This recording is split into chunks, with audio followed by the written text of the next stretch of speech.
Trying to win the America's Cup does end up becoming all-consuming. It's an obsession.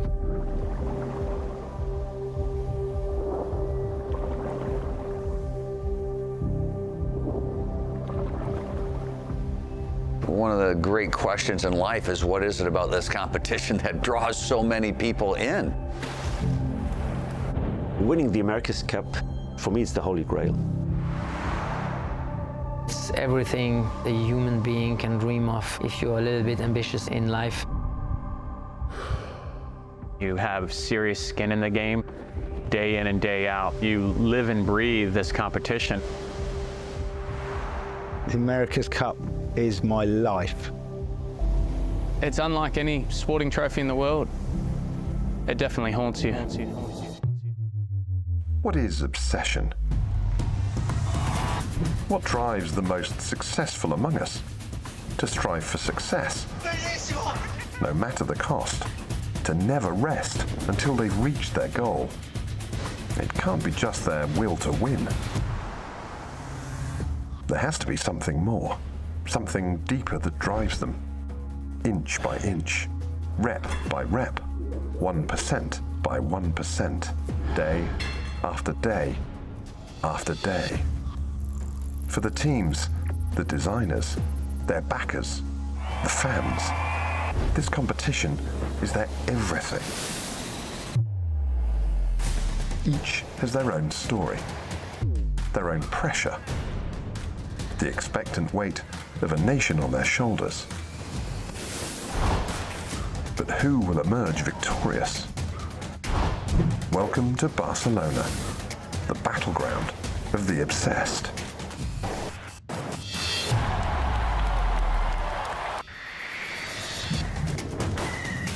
This is the 37th America's Cup. Hola and welcome to Barcelona, the laid-back, culture-rich city of some 6 million people on the Mediterranean coast. Today it begins the voyage of discovery to find the winner of the Louis Vuitton Cup, the boat and team that will challenge for the old mug.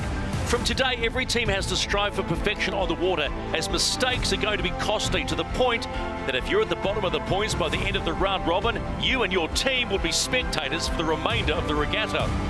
6 teams are competing for a trophy-first race for an 1851, originally won by the New York Yacht Club, who held it for 132 years. Australia, Switzerland and the defenders New Zealand are the only nations to have won the America's Cup, and that's the big prize. But to get a chance at that, first you have to win this, the Louis Vuitton Cup, awarded to the winner of the Challenger Selection Series.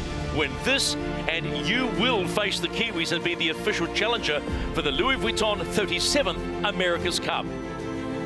This is how it works.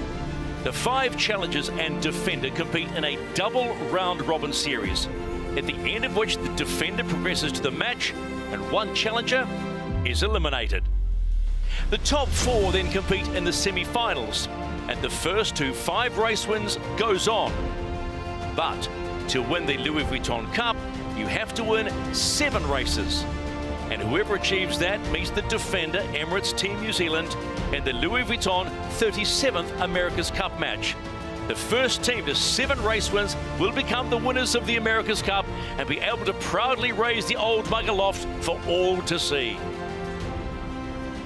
And so it begins, and these the first 4 races on day 1 of the Louis Vuitton Cup. And it'll be Orient Express racing, the new kids on the block that'll face double duty. But look at race 2, a replay of the match in the 36th America's Cup. And behind all the smiles, there is nervous tension on all the teams. They're a favourite to win this, Luna Rossa, Prada Pirelli. And then there's the defenders, getting some early race work and loving it. American Magic. They've got a beautiful boat, and we know they are fast. They've beaten the defender already. Emirates Britannia, the challenger of records, saying, Daddy's home after this. Orient Express Racing. They've got a fast boat. Can they sail it efficiently? And then there's Alingi Red Bull Racing, back in the game. Time to check conditions now with Shirley Robertson.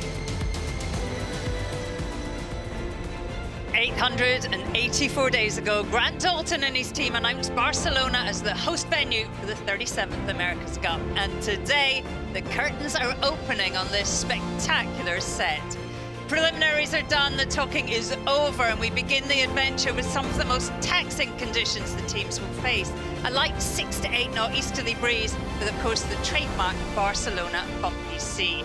Well, from the start, it is a battle of timing and skill, with the boundaries pushing the boats back together, forcing multiple high-risk maneuvers, both upwind and down, pushing the sailors to the limit. It will be 3 laps with a gate at either end, and the finish line, well, comes quickly after the hopefully blistering final downwind leg. Right now, the breeze is soft. Fingers crossed it's enough for our space-age AC-75s. Race number 1, Orient Express Racing, Alinghi Red Bull Racing. We are yet to see the best version of this team, of that I am sure. The Orient Express AC-75 has more than hinted at delivering the necessary pace.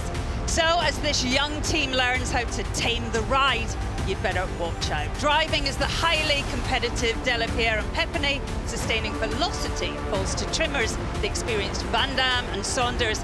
And sucking up the pain for race 1 is Verhoeven, Chardin, Lapau and Nogaret. Previously winning 2 America's Cups in 2003 and 2007, Alinghi Red Bull Racing is back at the table here in Barcelona with a great mix of experience and new talent. Arnaud Sarifagis and Maximilian Bachelon share the helming duties, and controlling the foil packages by Brian Matreau and Nicolas Rollard. Powering the hydraulics for the sails are the team cyclists Augustin Malafeur, Franco Notti, Paul Jacot and Arthur Servet. So the die has been cast. You're about to discover who's made the right design calls towards the ultimate goal of building a fast boat. And there are the helms for the first race of the Louis Vuitton Cup. You can just see the pressure on the faces. They are transparent, to say the least.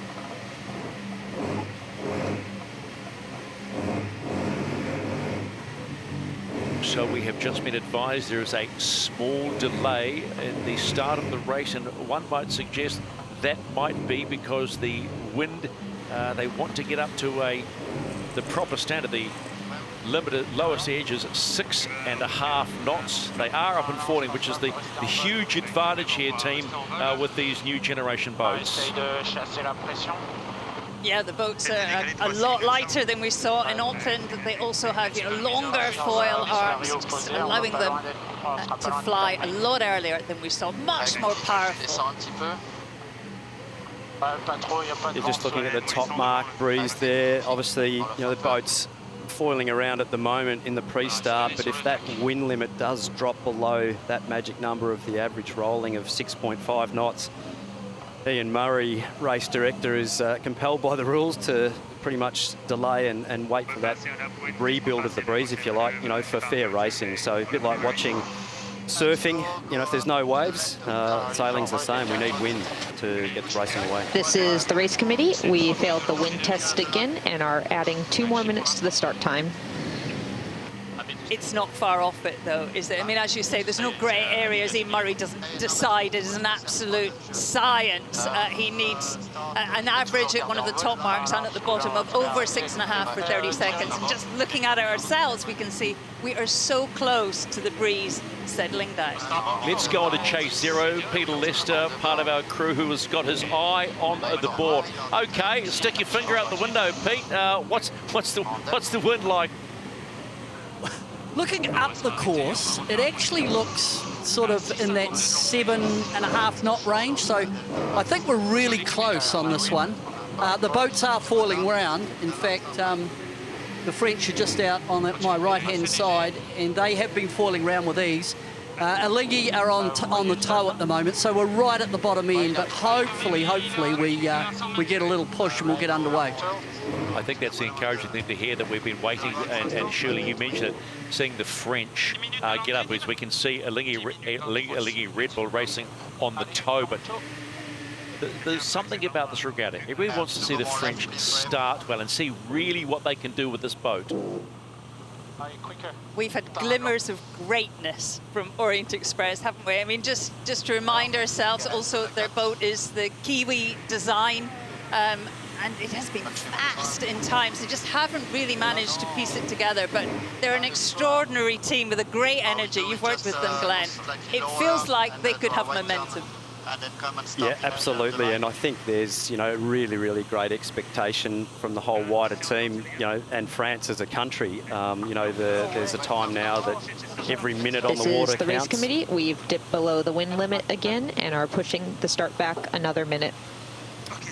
And basically, yeah, they're really looking forward to getting into some racing. So the boats that we're looking at now compared to AC36 are about 700 kilograms lighter, so nearly 10% lighter than they were back in Auckland in 2021. So the light air performance of the boats now is much better, and we wouldn't have seen the boats even taking off back in Auckland, you know, a couple of years ago in this breeze.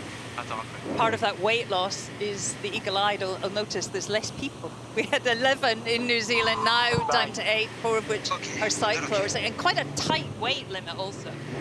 It is, yeah, there's a minimum and a maximum crew limit, and yeah, the observation of, you know, the less This is the crew. race committee. We failed the wind test again and are pushing the start back by another minute. Yeah, less crew and, you know, getting rid of all the code 0 equipment on the boat, all the structure, you know, winches, locks, bowsprit, it's all got lighter, so the light air performance of the boats is a lot better, but hopefully we can reach the minimum wind limit so we can actually showcase some great racing. They are treating these AC75, new generation AC75, literally like the Formula One car. We know Formula One race car drivers, they have to be at a certain weight. They are shaving bits off left and centre. Not the blokes, but the cars as they are with the boats themselves. There's definitely less lard on the boats than there is in the commentary booth with you and me, Stephen. So these guys are absolute machines, and no excess weight there for sure. But that's the beauty of being in the commentary booth and not on the water these days. These delays are only really adding to the tension. It is a big day, isn't it? We had the press conference yesterday, and for the first time it was all a bit kind of angsty.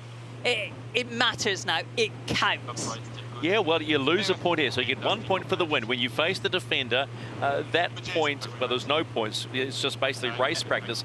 But in a funny old way, if you don't win against the defender, the psychological effect of that plays into the next race. Because you want to be able to say, actually, we can match the defender, which all the other crews are saying they are the benchmark. Everyone except Tom Slingsby in the press conference yesterday. That was the interesting one for me. He basically was the only one to throw a jab and said, actually, we think they're okay in light air, but we're not so sure whether they're in heavy air. And Peter Burling gave a rather wry, oh, really? I think the performance of all the teams is, you know, we've had a little taste, we've had a little smell of what the boat's performances are potentially in different conditions, and the big job for the designers is really to design and develop a boat in conjunction with the sailing team that performs well in all conditions. You don't know what you're going to get here in Barcelona. Some days flat, some days windy, some days bumpy, some days light. You really need an all-purpose package that covers all that range. When you think back to Auckland, there was big gaps between each of the racing blocks, you know, to work on that design, to really improve your package. But here, there isn't. We've had 3 days since the last race. I mean, what can you achieve than that? Yeah, it's not a lot of not a lot you can do in 3 days. But just having a look at the shots now, this is basically what the teams need to do with their shore crew and the chase boat. So in these light breeze, the boats actually get towed up by the team's chase boat. You can see there the tow up there onto the foils, both foils down, cyclors having to trim the sails on.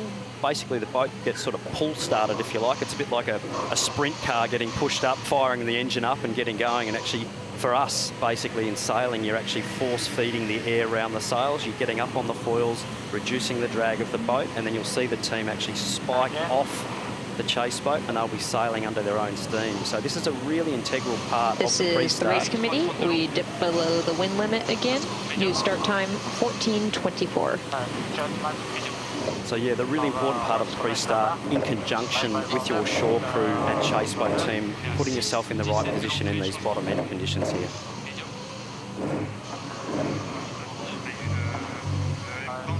Let's just jump on to chase 0 again. Pete, Lester on chase 0. What are you thinking? What's your gut feel out there? That little gust that I saw that came down, it actually stayed for probably about 4 minutes and it's lightened off. What I'm seeing now, the top of the course has more breeze than the bottom of the course. So I think the problem area is right down in the start box. When I look up, sort of halfway up towards the top mark, it just looks a little bit darker up there, and if they get going, I think they'll get out around the top mark just fine, but it's really down in this start box that it looks pretty glassy to me. What sort of sea state out there today? Pete, on the water looks reasonably flat, but still a few little wobbly waves coming for some different directions there. What's it like on the hydrogen chase boat out there for you at the moment? The sea state's probably bigger than the wind, Glenn. The breeze right now, I would reckon it's right on that minimum, obviously. Sea state, if you're going sea state in another venue, you'd say it looks like 8 or 9 knots, but of course the wind speed is right down at 6.5 knots. So yeah, but these boats seem to punch through that. I don't think sea state will affect them if they get up and going. Copy, good comms, mate. So it's that kind of day we're likely to see towing into the pre-start. They have to spike at 3 minutes. It's pretty hard to time that, isn't it? So you're not slowing down with that 1 minute to go or 50 seconds to go. It's a really, well-practiced, choreographic manoeuvre by the shore team. Really the chase boat drivers, the coaches, they all have a very, very accurate plan in place of where they'll actually set up on the tow and where they'll actually tow up and where they will actually tow the race yacht to the spike-off position on the racetrack. It's within about 10 or 15 metres is where they're trying to target the spike-off at that start time. And basically what they'll be doing is actually trying to let the yacht go so it's up on the foils so that they can actually accurately enter the start line on time. They only then have to do one manoeuvre, they will enter, and then they'll actually be in the pre-start dance. So really important in these light air days to execute that well as a whole team, not just the sailing team. It was quite noticeable there as we look at Lingy Red Bull Racing as they were basically just coming through the start line. It is super soft in that start box, and that'll be the concern.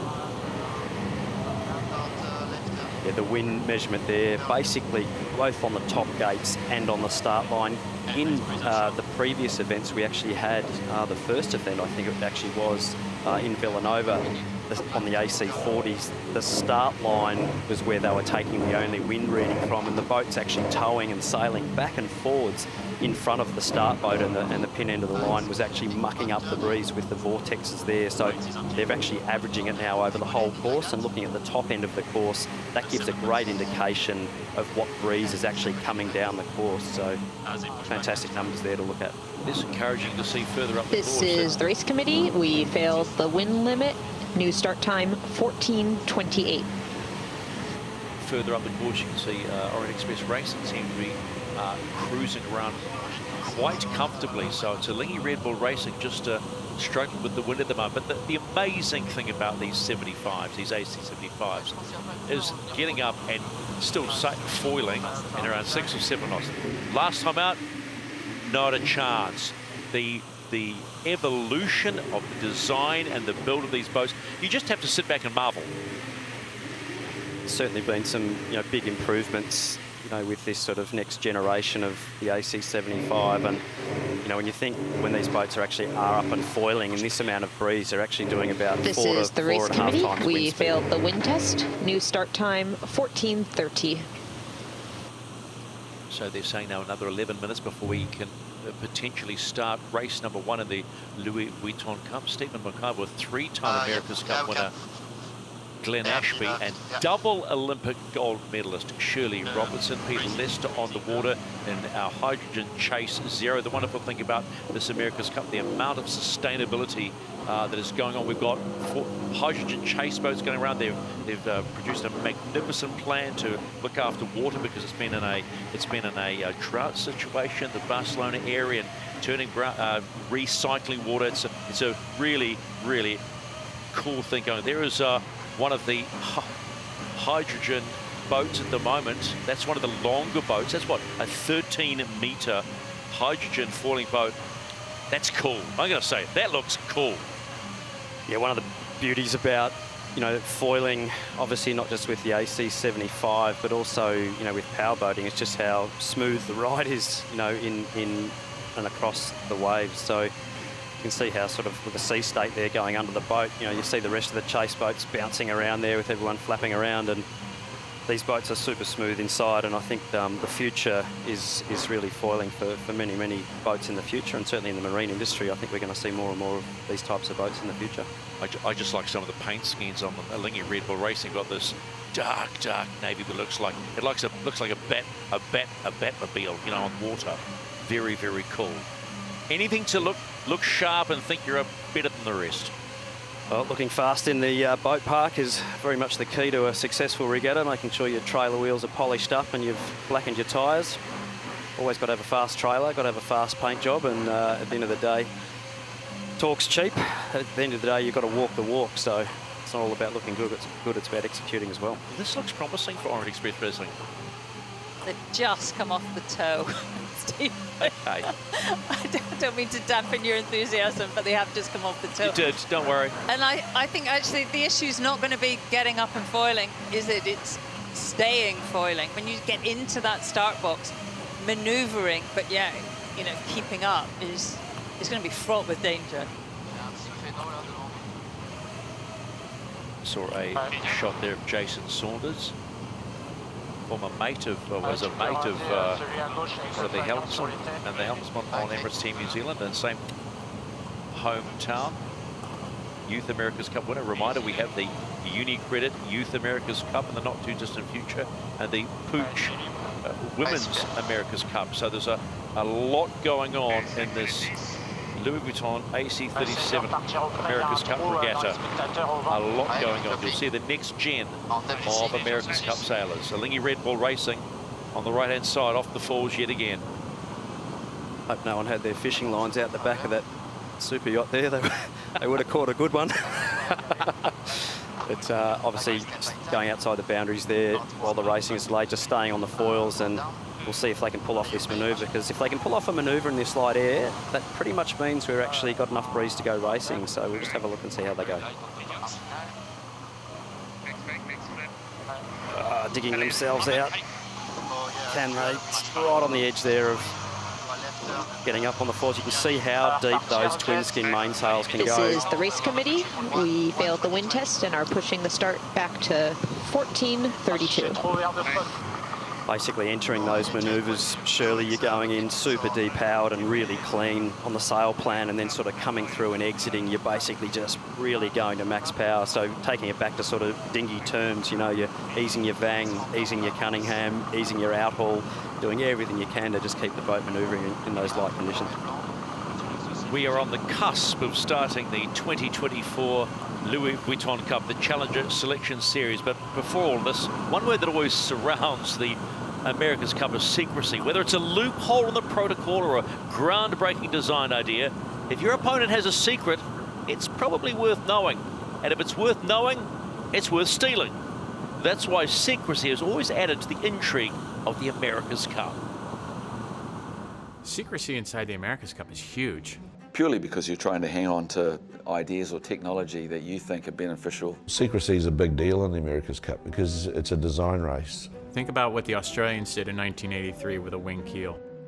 Think about what Team New Zealand did in 2017 with the cyclers. Well, we kept that quiet for 14 months. There you see their unique setup with the cyclors paddling away for all their worth. It's important, if you have a clever idea, a new idea, to keep it hidden as long as possible. The America's Cup has always been about secrecy and being able to hide your new ideas, what's going to be the difference on a boat in respect to the other. In '95, when we went to San Diego, we had two boats, 38 and 32, and 32 was by far our fastest boat. But we sailed 38 all the way right through to the Challenger final, and then brought 32 out.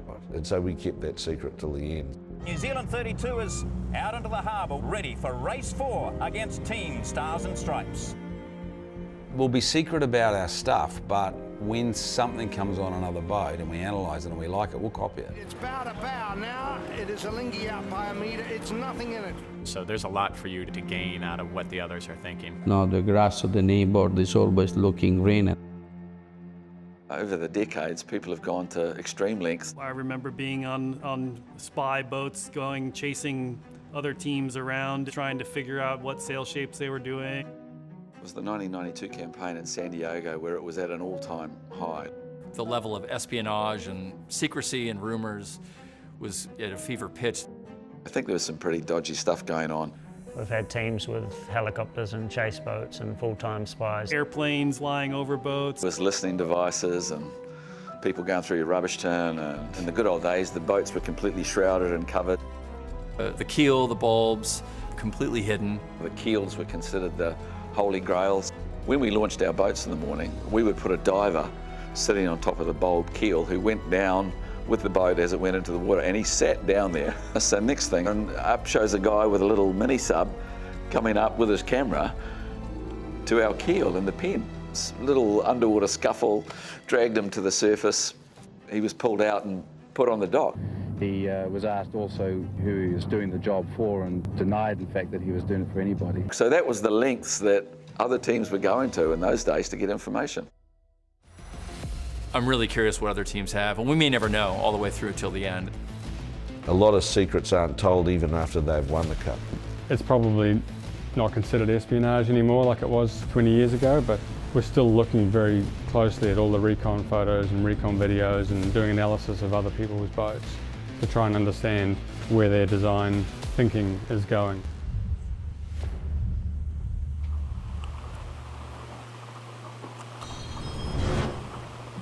And you simply have to love a little bit of secrecy. How about that? Mini sub, divers, the whole 9 yards. It's certainly been, a huge part of the America's Cup, basically from day one, and it happens every single America's Cup. And I remember in the Bermuda campaign, my wife talking to the head of design, Dan Bernasconi, saying, Dan, I'm so sorry. Our daughter's said to her kids, her friends at school, that there's guys riding bikes. Committee. Start time is now in our swimming pool. 14:37. And Dan's like, don't worry about it, Mel. I don't think anyone will believe you that there's guys riding bikes in your swimming pool. I think we're safe. So doing a safety video in case we got a shot over the bow for cycling. But there's some fantastic stories, and I think looking back at the history of the America's Cup, the power of secrecy has been something that really makes a difference between success and failure, and keeping things away from your opponents is absolutely the key, and I think that's certainly been demonstrated here in Barcelona as well. Just a quick update, as you may have heard from race management, delay to the start now is 2:37 local time, 2:37 local. Yeah, they say loose lips sink ships. But I remember even back for San Francisco, when word got out that you, Glenn, Emirates Team New Zealand, were foiling, then all went off, didn't it? Everybody suddenly knew there was going to be a big change. The timing of releasing information also so critical. That very first photo of the AC-72, foiling down the harbour in the Hauraki Gulf, everyone thought, it's photoshopped, it's photoshopped. This is the race committee. We failed the wind test again. New start time 14:39. But in actual fact, it was a real photo, and all the photographers in the world were trying to, illustrate that, foiling was not going to be part of the America's Cup. And, fast forward a few years later on and have a look at this, what's been created. It's the first time we've seen Luna Rossa Prada Pirelli's boat out there. That looks a bit like a VIP boat, that one, doesn't it? I'm proposing that we actually have a hydrogen chase boat drag race today, Stephen. I think we line them all up and we, talk's cheap. I think it's time to walk the walk. I think we give them a bit of a lap of honour. Well, we are of the understanding that His Majesty King Philippe VI of Spain is out on one of those chase boats today. And I think he'd love that. Get a small way of just jumping in there and having a crack while we try and find the right amount of wind to start race number 1 in the Louis Vuitton Cup. the Spanish king, of course, a very keen sailor, actually competed in the Barcelona Olympics in a boat called Soling, a three-man boat. Finished fourth, I think, from memory. But yeah, massive sailing family, the royal family in Spain. It sort of makes sense, surely, doesn't it, that we're here in Spain? It all comes together. The narrative just rolls forward. You're on board a Lingy Red Bull Racing, not a lot going on.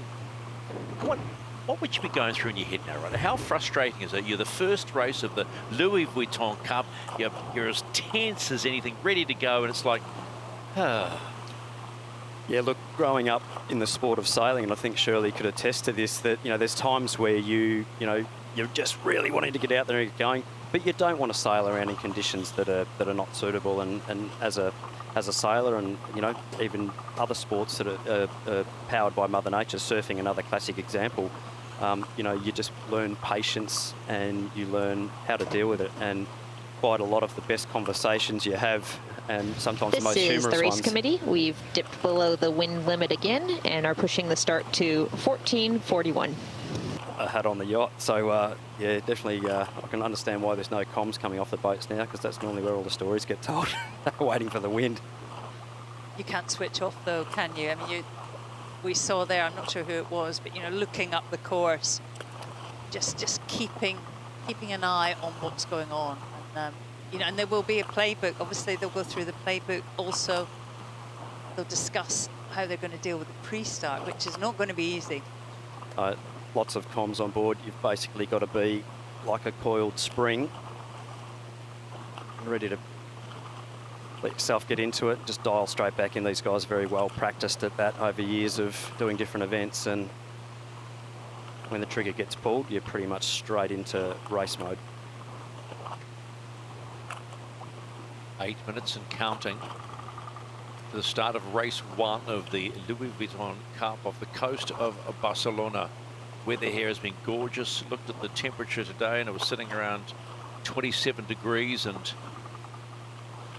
but the wind was the issue, and it is proving to be so. Yeah, both teams, Stephen, on their big jibs, the J1 jibs, if you like. They're the biggest front sails that you can put on the yachts as well. Also using the M1 mainsails, which is mainsail 1, which is the biggest area, if you like. 145 square metres is sort of the maximum allowable, projected sail area. And obviously the mainsails themselves are actually twin skin, so there's two mainsails, if you like, hanging off the back of what is actually a D-spar. It's sort of, with the sails behind them, it turns into a wing profiled shape, if you like, but the boats actually have sort of two mainsails that are effectively acting as one. So the ability to generate huge amounts of power, going from basically dead flat or zero camber through to about sort of 10, 11, 12, 13, 14% depth is really, really key for these boats in these lighter conditions.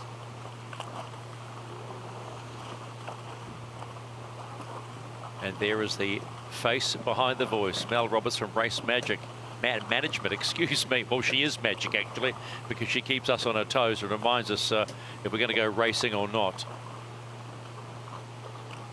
She'll hate us for that. Yeah, Mel and Ian and the rest of the race committee there do an absolutely brilliant job. Obviously sailing, we have shifty breezes, different sea state. You can see there the LiDAR wind mapping of the actual breeze that's on the course at the moment, powered by Capgemini.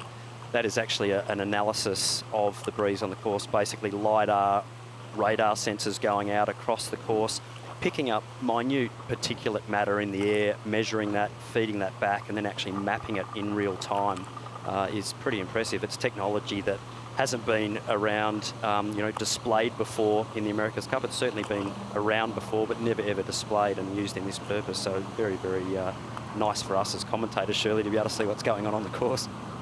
It's great for us. The teams don't have it, but I did notice when they were training here, a few of the teams did have it. I mean, a massively useful tool to add into your data, the actual real-time breeze.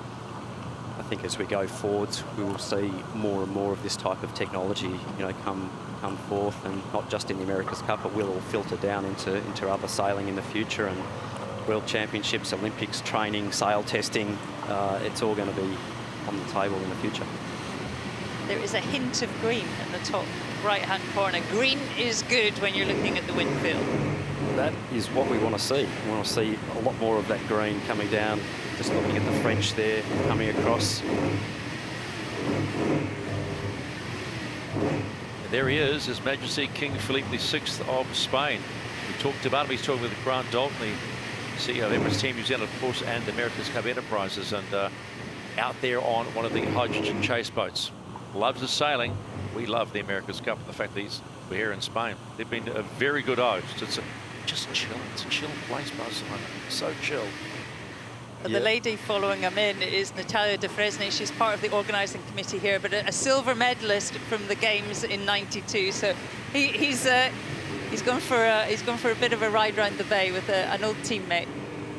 Those guys definitely know where the wind's coming from, for sure. Very, very handy sailors and competed brilliantly over the years, and they'll be hoping for some breeze today as well. Just watching both boats towing down here at the moment. The French sailing on their own now after spiking off. Alinghi's still there on the tow, but a little zephyr of breeze coming down here, so hopefully, fingers crossed, we can make the start limit here with the wind speed.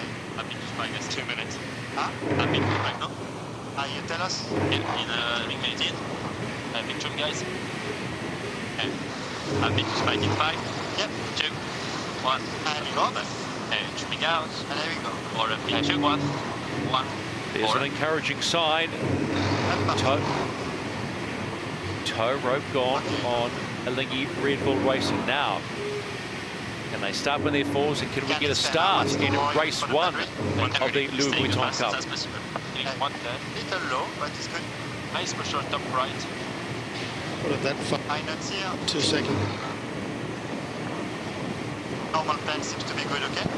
They push back again. Push back. This is the race committee. Unfortunately, we dipped below the wind limit again. New start time, 14:46. Yeah, let's go. They have an issue with the wind. It's got the winner. So there again, we are being held up by a lack of wind. It looked promising, didn't it? They are looking around. Look at them, trimmers, hounds, looking at where's the wind, where's the wind. They're looking for it furiously, as Orient Express Racing. But that's the way she goes. We are still looking for a start in race 1 of the Louis Vuitton Cup. You know, foiling has revolutionised the America's Cup. Look at it just there. Those wing-like appendages can lift a hull clear out of the water and enable it to hit speeds, as we've seen already, of more than 50 knots in the preliminary regatta. That's over 100 kilometres an hour. Every team is hoping this will be their year to celebrate. Alinghi Red Bull Racing is confident it has the correct mix of youth and experience to steer their AC75 to victory.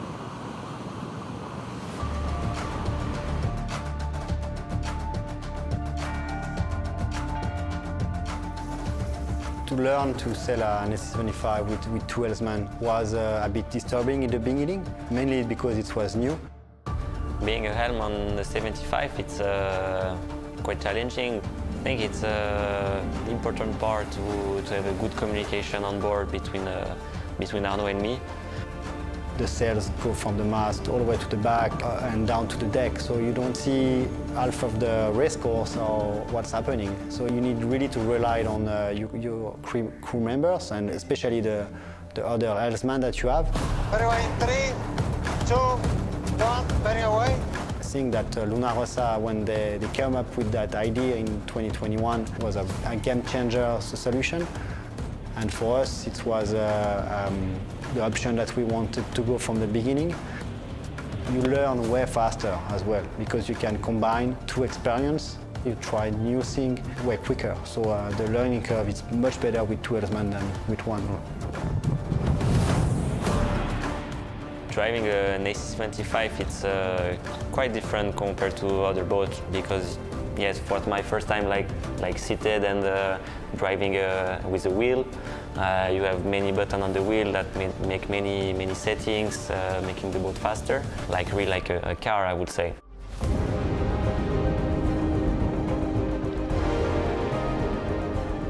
Arnaud Psarfragis is very talented sailor. I think he's focusing a lot on the performance of the boats. He's always questioning the systems and how to be faster. And I think it's one of the quality that is the best for winning the America's Cup. So I'm very happy to help with him. Maxime Bachelin, the second helmsman that we have, is full of energy, young sailor. But it's great because we have a slightly different approach. His one is incredible because he's fearless. He just wants to send the boat around the race course at full speed.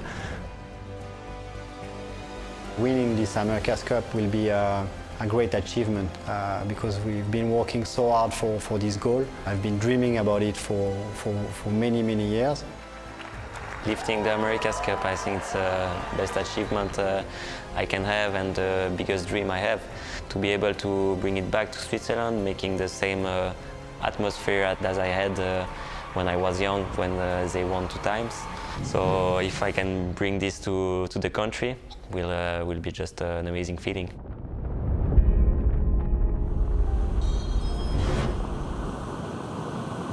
There are many people that are loving having Alinghi Red Bull racing back in the game.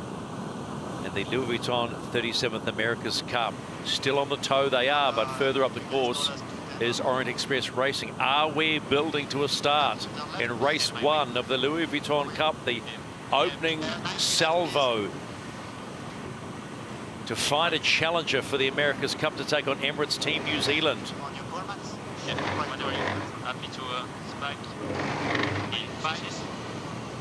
It's like another little puff of breeze. It's come down the course there. Boat's doing about 4.5 times wind speed at the moment, so fingers crossed we can get a start away right on the cusp here of the wind limit for racing.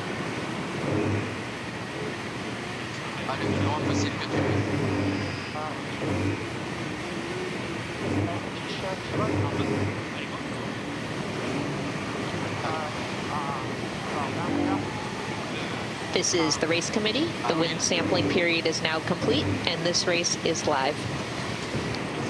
Happy days for race 1 of the Louis Vuitton Cup. We have got enough wind to get going, so now we get ready for that thing we like to call the dance. The pre-start and the start box. Coming in from port, not allowed in before 2 minutes and 10 seconds, will be Orient Express Racing. And then on starboard, it will be Alinghi Red Bull Racing, not allowed in before the 2-minute mark. This is where it gets serious, and this is where everything now ramps up. You're looking good here for an on-time entry for both teams.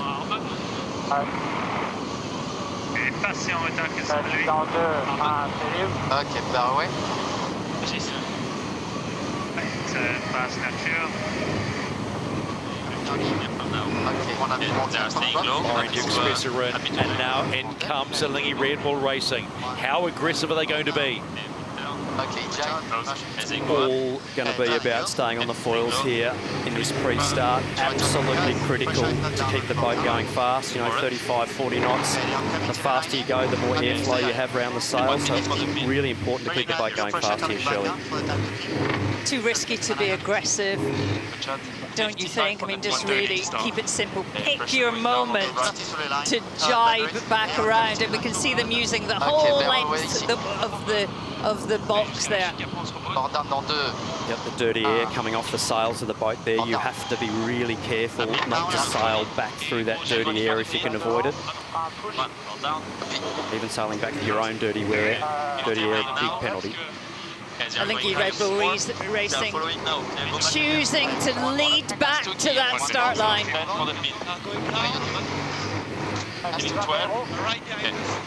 Inside the last 60 seconds of the opening race.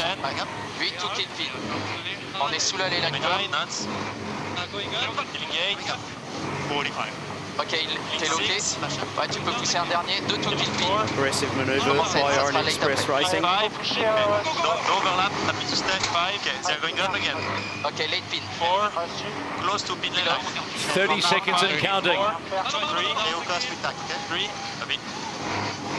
Okay, 2, 5, 1, 5, till the line. 2, 4, I'm on distance here. now. 15. And goes. Low exit max. Open for the committee. Open. Willing. 10. And 4 up. 9. 8. 7. 6. Racing. 5. Passion. 4. Willing. 3. 2. 1. It's a go. We are racing in race 1 of the Louis Vuitton Cup, and now it's the point of no return for all 5 challengers. Who's got the fastest boat? Who will challenge Emirates Team New Zealand? It's a long way to go, and it starts now. What a great start by both boats. I did not expect France to be so aggressive. They pushed Alinghi all the way back. Super, super great job.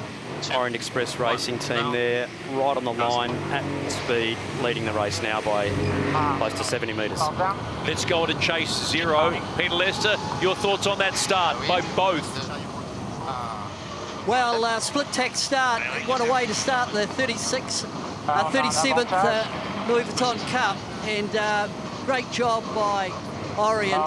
Now, the other thing I've seen here, they're on different size jibs. It looks like Orient are on a J2, slightly smaller, shorter in the hoist than Alinghi, who've got a full hoist jib on, so I guess they're on a 1. So that we'll just see how that plays out. I guess there's less aero drag on the smaller jib. Fantastic tack there by both boats in these light air conditions, and the lead now extending out to 150 metres. Covering tack there by Orient Express Racing, putting Alinghi on the back foot, having to tack away and keep their air clear in these light air conditions. I think Orient Express think they're fast in these conditions, that they're slippy. I mean, they certainly don't look short of power. We're still on starboard. That's a lefty for us. Right pressure. Down right. Big header here. Big righty. 24 to Henry. Big fast. Are attacking back. 18 to Henry. All about staying on the foils again. We've obviously got enough breeze to start the race, but there is puffs and lulls, so really critical for the teams to make sure they manoeuvre in pressure if they can. Well, this is great. You can see the green steering wheel logo. It is Arno Sarafagis at the top. That means he is in control. He is driving. It's his turn. Coming back. Average breeze here. We could hear it in the comms before the start that the teams were, that they liked the left-hand side. Perhaps the breeze was just rolling in from that side. And Orient Express have done well to execute a plan. Left back is favoured at the top.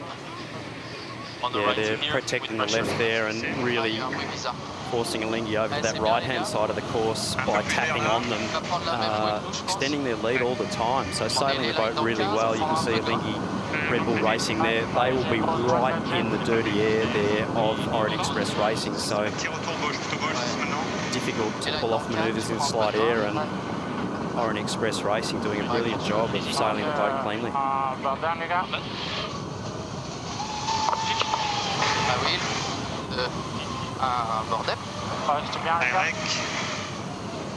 Orient Express Racing are in the lead of race 1 of the Louis Vuitton Cup. Everybody has been waiting to see this boat and this team sail what they like to call sail efficiently, and how dangerous they can be to the rest of this fleet, the other 4 challengers. Well, early in this race, and very early, they're making a wee statement.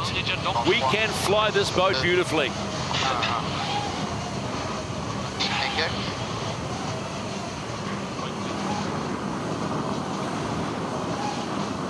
And in come Alinghi Red Bull Racing.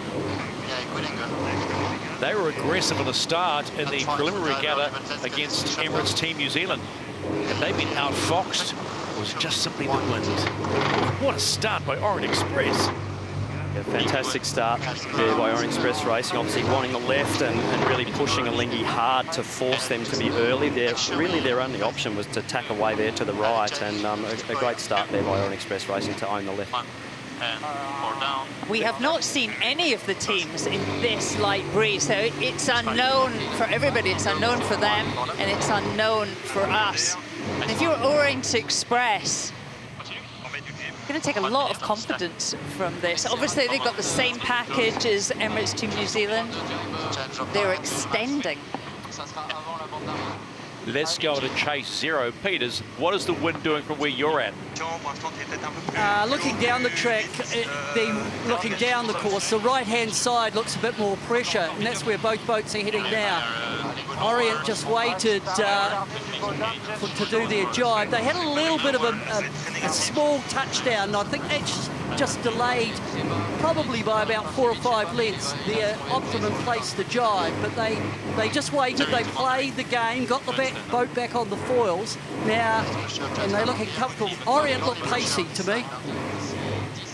Alinghi Red Bull Racing, they've got a really good puff of breeze, and we just saw them. Look at them closing the gap, coming down. Way better VMG than Orient Express.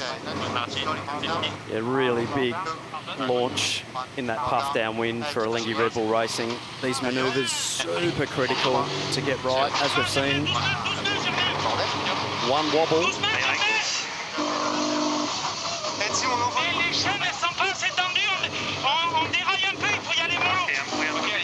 Voice from the cyclers there. From France. Looking at the pumps. The lighter the breeze, the harder it is for the cyclers. And what a great view here. We can see the mainsail and the Traveller just moving up and down. And it's the cyclers that are driving that. They'll be using all the tools in the toolbox to power those big twin skin mainsails up, and in the jib as well. You can see the depth of the main there, huge mast rotation, big camber, and ripping downwind there, 34 knots in about 7 knots of breeze, so fantastic performance. Almost identical wind speeds on the first downwind leg of race 1 in the Louis Vuitton Cup. We have a race. Yeah, big gains, pressure related to Alinghi Red Bull Racing there, I think. Both these next jibes super critical.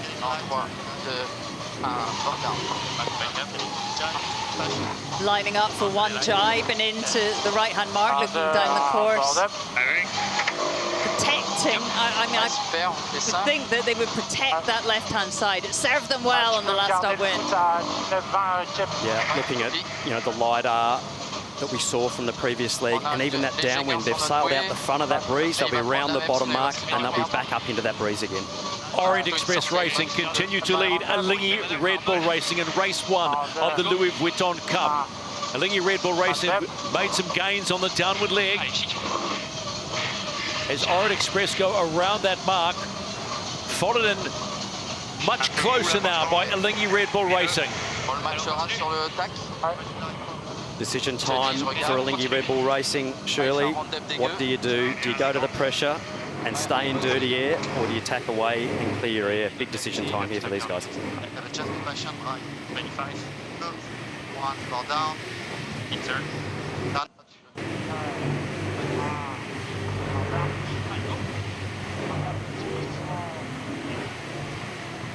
Nice tack there by Alinghi Red Bull Racing. Really hard in these conditions, isn't it? And so risky. One mistake. They're both boats there dropping down to almost 20 knots of boat speed. Really tricky conditions.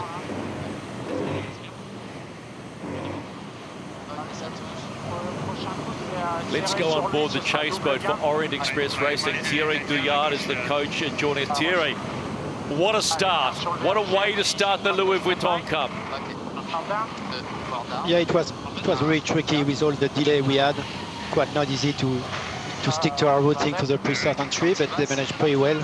As you say, that is the first one for us, and it was a good push. The goal was to really put them on the start, and we had the side of we want on the course, so keep going. Still a way to go. How nervous are you?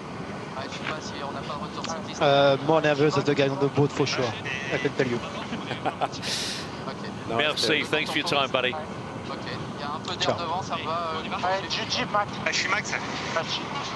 Orient Express Racing just protecting that left-hand side again as we head upwind here.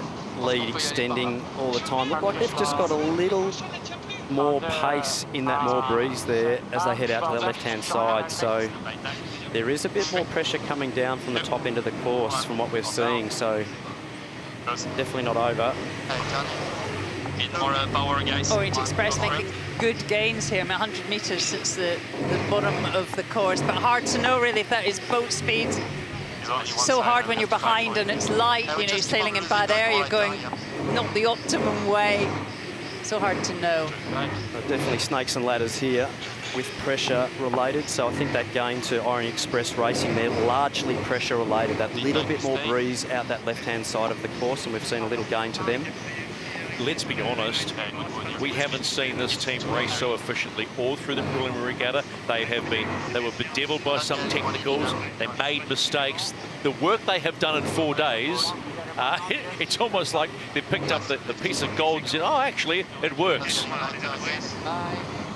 The learning curve, very, very steep for Orient Express Racing, but the whole team have done a brilliant job in climbing that ladder as fast as they possibly can, and hopefully they can hold it together.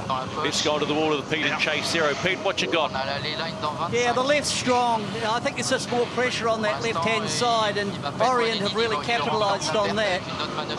It'll just be interesting to see how they handle this top mark approach and exit. Last time up here, they delayed their jibe, and that meant that Alinghi could jibe on the inside, and they made big gains, especially about halfway down. So it'll be interesting to see how Orient just course manage this top mark rounding.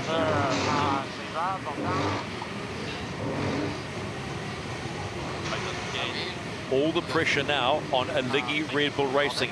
They will have gone into this opening race as minor favourites, not expecting what they're getting from Orient Express Racing.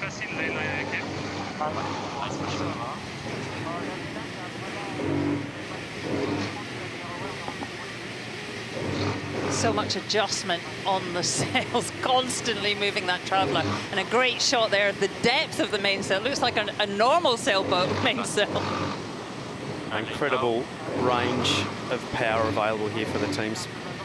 Orient Express Racing up to the top gate to complete the halfway mark in race 1 of the Louis Vuitton Cup. And they are sailing their boat confidently. Really nice, smooth, clean comms there. Big righty there for Alinghi Red Bull Racing. You can see the track there that they've sailed. Very shifty, puffy conditions, and not easy to sail the boats well in this light air. Alinghi Red Bull Racing, the team now under all of the pressure coming into their top gate, and as you see it on your screen, heading towards that right-hand mark and completing halfway of race number 1.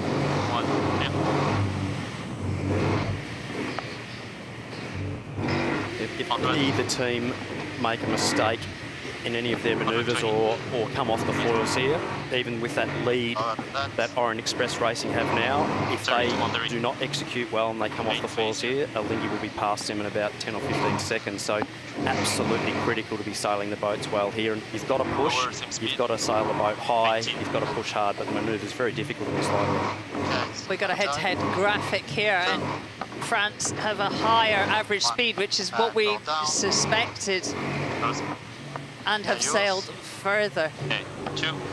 You've got to be happy if you're Orient Express. I mean, they pretty much thought they had a fast boat. They just needed to learn how to sail it, and today they are demonstrating that. This manoeuvre just so critical. You can see the glide and the coast of the boats there. Getting that board out, keeping the boat clean. A little touchdown there, but they're safe. Boat speed at 30 knots, so we're back up and going, but super, super critical to execute those manoeuvres well. Alingi Rebel Racing, a nice clean job for them, so. It must be so nerve-wracking. You're sailing towards the boundary, you have to jibe, and it's marginal. You must really hold your breath.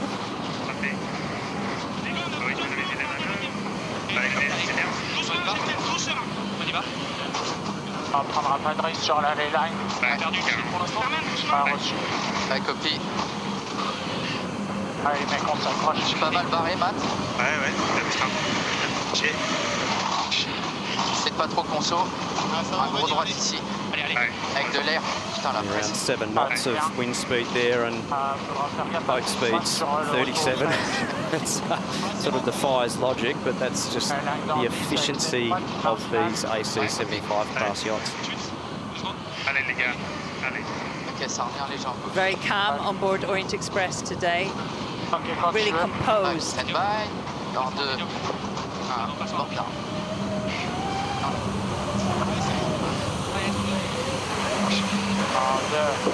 Bon, là. Fantastic picture there of that jibe off the water.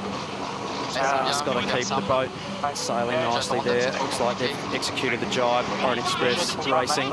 Big job for the cycles now to recharge the hydraulic system for the roundup.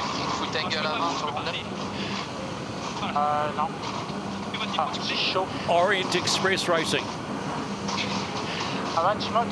This is the race committee. We are moving the windward gate, shortening the course length to 1.35 nautical miles. The French team continue to lead. They'll head up on leg number 5, only 2 to go in this opening race of the Louis Vuitton Cup. I don't think anybody except maybe Orient Express Racing saw this performance coming. Sailing the boat really well here. Just got to keep it together. Very puffy and shifty there. The gains we've seen have been largely going the right way and breeze related, so just need to keep it together. And Alingi Red Bull Racing will be hoping for a mistake by the French team to get back in the race.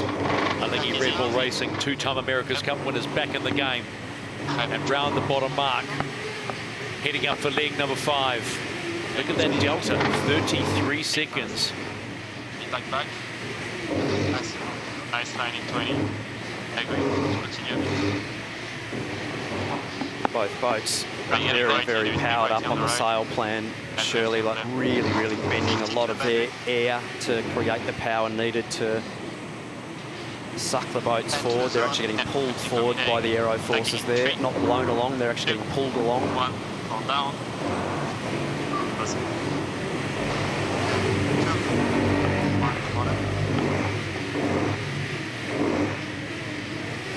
Massive development in aero in all the boats, but particularly Alingi Red Bull Racing, really, and also Ineos Britannia, both working with Formula One teams. And you can see the influence, can't you, on the design? Pressure pretty even for me here. Still protecting that left-hand side of the course there. Orient Express Racing just staying in between their opponent and the favoured side of the course. But very nice line compared to them. Yeah, the aerodynamic efficiency of the hulls as well as the rigs just so important. All the modelling of the rigs and the hulls are all connected together, so it's not just development of the sails, it's the whole hull, sail, rig package that ultimately gives you that aerodynamic performance and efficiency. Let's go to chase 0. Peter, what do you make of this performance by Orient Express Racing with about a leg and a half to go? Oh, I like the way they course managed that from that top mark. That time they didn't go too far over to the right. And before they jibed Orient to come across, they didn't actually open up the runway for Alingi to roll them down on that downwind leg. Now they're just protecting the left-hand side. The left's stronger. I think there might be as much as maybe a knot more pressure on that left-hand side. And what that equates to with the performance of these boats is around a you know, just wind direction-wise, about a 5-degree wind shift to the left as well. With the increase of pressure, these boats are so efficient they can sail closer to the wind. So impressive performance by Orient. Alingi had that shot on the first downwind, but they haven't been given anything in this race. It's a good performance by the French. On fait 1 inch, je pense. Là, il faut une speed. Ouais, super. Great shot of Contondella up here. I mean, this unit that we're looking at, they raced together on SailGP and really successful. You know, they are good, solid performers. And I've just really been waiting, haven't they? They know they've got a fast boat. They know how to race. It's just marrying the two together. It's not always straightforward. Those communications, as we saw on that previous VT, you know, the twin helmsman controlling the boat from both sides, having to change over the control of the yacht, exiting the manoeuvre, swapping control. Really nice tack there.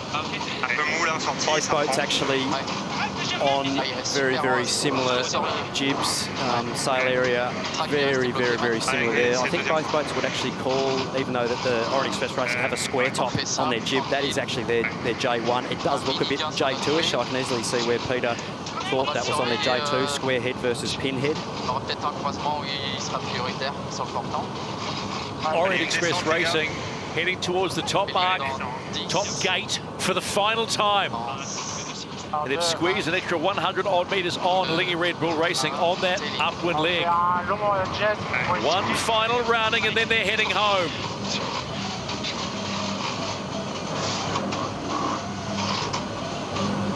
par rapport aux 38 knots of boat speed there on exit. Very right-hand breeze for me at the moment, looking at Alingi Red Bull Racing and the exit angle there of Orient Express Racing. So very big right shift there on the water at the moment.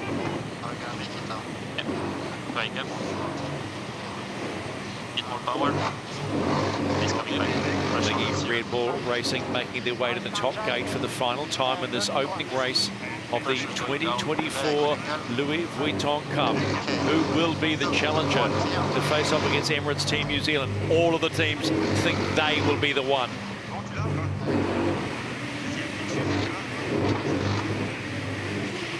110, 120. Think fast. And more pressure on the other side. Quite soft here. Yeah, happy to go. Okay, 3, 2, 1. Go down. Close. 5, 1.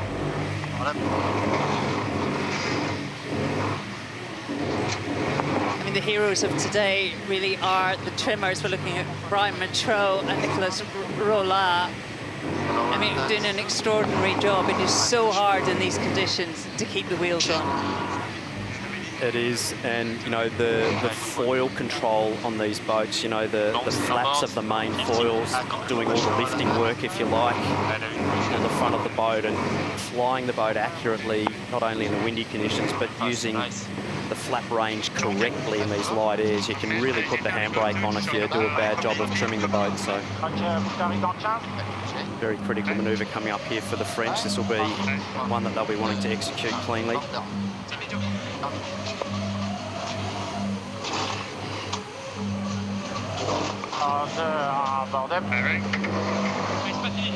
What do we think the bottom safe boat speed is for a jibe and for attack?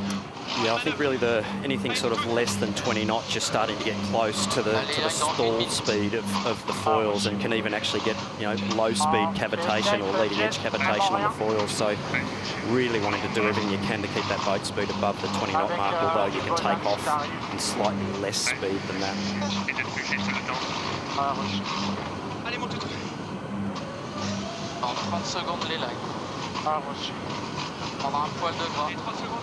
If the French can keep this lead, this is a massive race for them. I mean, sitting in the press conference yesterday, they're nearly written off. It was expected that they would not do well, and here they are. Look at us.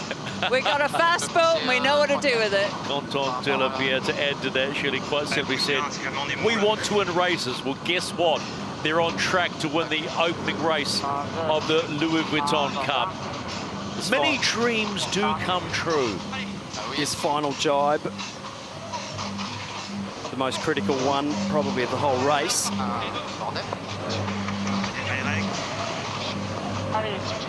And they look like they've pulled it off there, boat speed increasing from 30 knots up. You can hear the cyclors there, cracking the whip on their mates on the other side. Orient Express Racing were the last team to receive their boat. They've been on a development profile that has been near vertical, and they've just thrown their first punch in the Louis Vuitton Cup.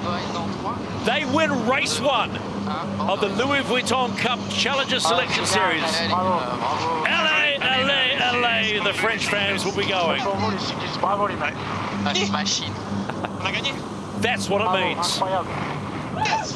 That's super cool. That's a great result for the team.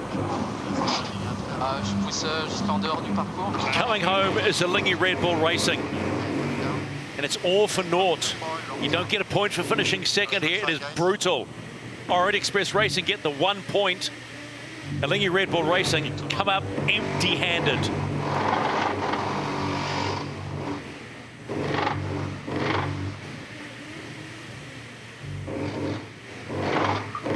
Big gains by the Swiss team on that last downwind leg, but just not quite enough to get past Orient Express Racing. Confirmation, race 1 of the Louis Vuitton Cup Challenger Selection Series. And it's a win to the new kids on the block, Orient Express Racing.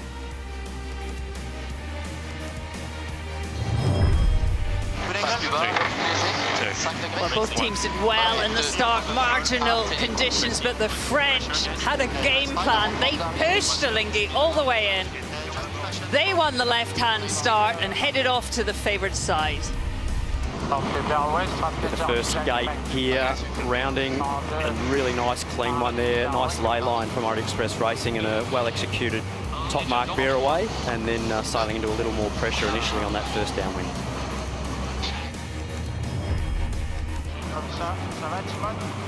And by leg 4, they had extended nearly half a kilometre ahead. A clean race with not even a glimpse of a scary moment. And a great finish for Orient Express. The first win of the Louis Vuitton America's Cup. That's 10 minutes to the start of match 2, Italy.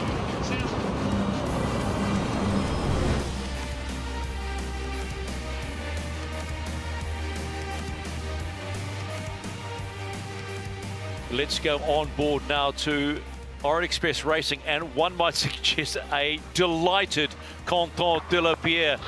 Quentin, you said yesterday in the press conference, we want to win races. Guess what? You just won race 1 of the Louis Vuitton Cup. How does that feel? A really good feeling, honestly. It's just the first match, but honestly, it's an unbelievable feeling for this team. Just pushing so hard for 4 weeks now, and we had well done to the cyclists. They've done an amazing job. At one moment we were not sure to finish this race, and they pushed so hard together, and they just delivered this race. That feeling to get everything right, to sail so efficiently, must be such a confidence booster this early in the regatta. Yeah, exactly. Also, it's still a long way to go, but honestly, for this team, it's a great feeling, and just well done to the whole team, the technician, the performance, the cyclist. We'll see against the Italians, but it's a good step forward. Congratulations, buddy. We'll see you against Luna Rossa later on today. Yeah, copy. All right, let's go across to Alinghi Red Bull Racing. Maxime Bachelon. How do you describe that result, Maxime? Yeah, for sure, it's not a good race for us. We didn't manage pretty well the wind. I think we lost quite a lot on that, of reading well the pressure. It was very up and down, the wind. But yeah, otherwise in terms of speed and management of the boat, I think still very happy with our boat handling, and yeah, as well on the power of the bike, it was very nice. So yeah, we keep pushing, and for sure we'll be ready for tomorrow for a better match. I appreciate your time, buddy. Thank you so much, Maxime Bachelon on Lingy Red Bull Racing. So it's Orient Express Racing who get the win in the opening race of the Louis Vuitton Challenger Selection Series. And you know, Orient Express Racing were the last to join the AC37 event. Yeah, they were late to the party, but they're by no means newcomers to the America's Cup. In fact, they've been campaigning longer and harder than any other challenger. Their quest for the Cup began more than 50 years ago. France is a very lucky country for sailing, and France has this particular place which is much more dedicated to offshore single-handed sailing. People will tell you that Vendée Globe is the biggest one because that's the big adventure, but the fact that you're presenting your country with the America's Cup, that's ring a bell to people, so it's quite big. France has been one of the big nations since the 70s and the Baron Bic. And it was a pure business decision. He wanted to sell his pens on the US market. The America's Cup for sure is a family story. My father created K Yachting, and in 2001 I decided to go for the big one, the America's Cup. I didn't calculate anything, I was just driven by passion. We did the Cup together in 2007 with Arriva in Valencia, and we've been sailing together for a long, long time. In 2007, we had a private owner who was ready to go for it. On the 30th of June, we had 60 million euros, and by the 11th of July, I will never forget because it's my birthday, we lost everything, and yeah, the whole thing collapsed. And I decided to leave for the vineyards, and I didn't really thought about coming back. Emirates Team New Zealand do it again in a new class of boat. And in 2021, when I watched the racing, I said to myself, I think France can do it. So suddenly he told me, look, I would like to go back, but I would like to go back and prepare something for the future. That's what we're trying to achieve. I mean, Stefan Kondler put a huge amount of energy in this Cup dream. And he said, like, this is my dream. I just want to win the Cup. For the French team, it means a lot to come back in the America's Cup. I think this one is special. You will always say that when you are part of a team cup, but truly this one is really special. What is interesting in the America's Cup, there's a lot of history, there's a lot of money, there's a lot of things that you can do or dream about. So that's what we are here to, and we're pushing for the same objective. And we've got nearly everything to achieve that, so we just have to believe more and more every day. France has never been beyond the semi-finals of the Louis Vuitton Cup, so reaching the final of the Louis Vuitton Cup would in some ways be already a big achievement. But I think once you are in the final of the Louis Vuitton Cup, you are just one step away from the America's Cup, so why don't dream big?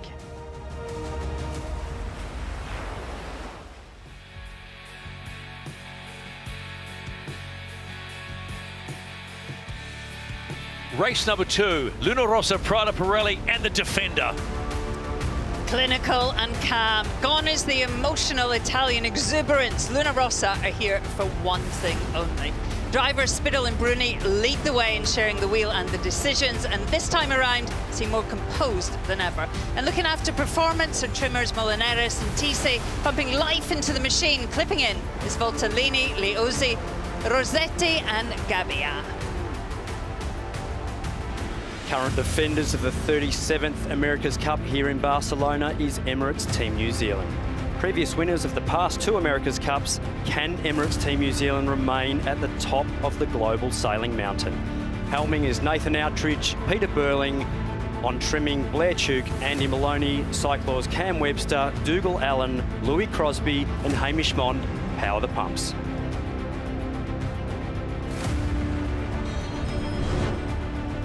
Out onto the water, and everything looks good so far. We'll wait for the call from Mel from race management to see how we go.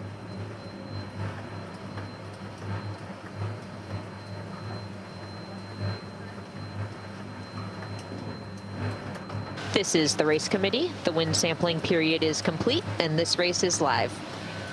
So we are good to go for race number 2 in the Louis Vuitton Cup, and as was discussed yesterday at the press conference, some discussion about the defender being involved in both races, but it's valuable race practice for both teams, and this is always a grudge match. This is the 36th match all over again. Yes, no points for this race we're just about to watch, but a lot to learn. We haven't seen either of these boats in these light conditions. It will be Luna Rossa Prada Pirelli coming on pole. Emirates Team New Zealand in on starboard. Luna Rossa bang on into the start box at 2:10. Good signs already. 2 minutes, and Emirates Team New Zealand are allowed in. Pretty much bang on, maybe a second or 2 behind. Let's go. 2, 1, forward down. Go properly line first. Stay up with us. Stay up with him. Potentially he may go for a cut the corner later, but at the moment he's staying up. Hey, grading 50 through. Coming down a bit. A little bit more breeze. We heard Francesco Bruni say that. You can take more risks, get more involved. Yep. Stand by, guys. 2, 1, 4 down. Quite early. And switch up. He's up. Yep. You can move it a bit down. Take us is good. Probably. Jimmy Spittle steering Luna Rossa, heading back to the start. Still a lot of time to go. Just on load low. Actually, they're below boat. They are our numbers here. They might come back right. The Kiwi team have hitched up high. I think if it comes back right, that will be boat low. So just what's the wind look like? Holding up, sails. They'll be wanting to stay up high here for a late push on the Italians, so stand by for a big charge of the system here and a late push. About to sail into more pressure. Could get air in about 10, I think. Yeah, they're definitely not I think we have almost racing line, okay? Only 6 to kill. They will charge at us 3 to kill, almost racing here, okay? I think it's going to go. Yeah, I agree with Only you. a few seconds to lose here. Good pressure on the line. Luna Rossa waiting for the Kiwis to attack. We have still a little bit to kill. Happy to wait? Okay, happy to go now. I'll leave you go here. Racing fin, 4-9. Good timing here. Inside the last 10 seconds, 2 of the slickest teams to go racing are about to fight it out in race 2. And they're both good to go. Race 2, Louis Vuitton Cup in Barcelona.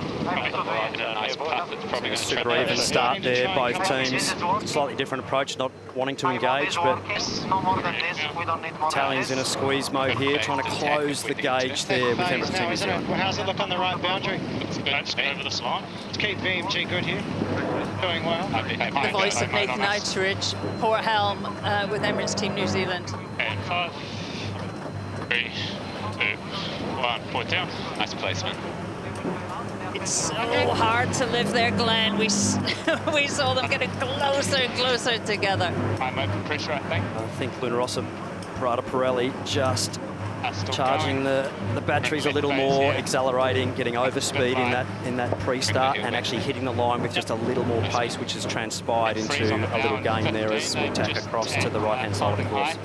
Onto the water, chase 0. Pete, your thoughts on that start? It's going to get windy. Yeah, it was an interesting one. I thought Emirates Team New Zealand being really high like that, it was all about time on distance. Luna Rossa were right on the button in terms of their wind-up when the start went off, and they managed to gauge up underneath Emirates Team New Zealand. New Zealand now coming across to the right-hand side. Breeze-wise, it looks a lot more even than it did earlier.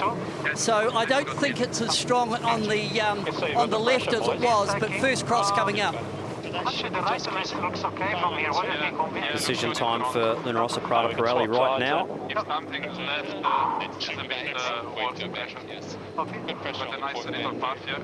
Continuing. It's a good one in 15 on the bow, I think, Andy. I think you go all the way to that for now. I'll keep watching on Tracy. It's alrighty there, Pete. It's a nice placement, though. Make sure to go flat on sails here. Real nice. Shouldn't see a knock from here.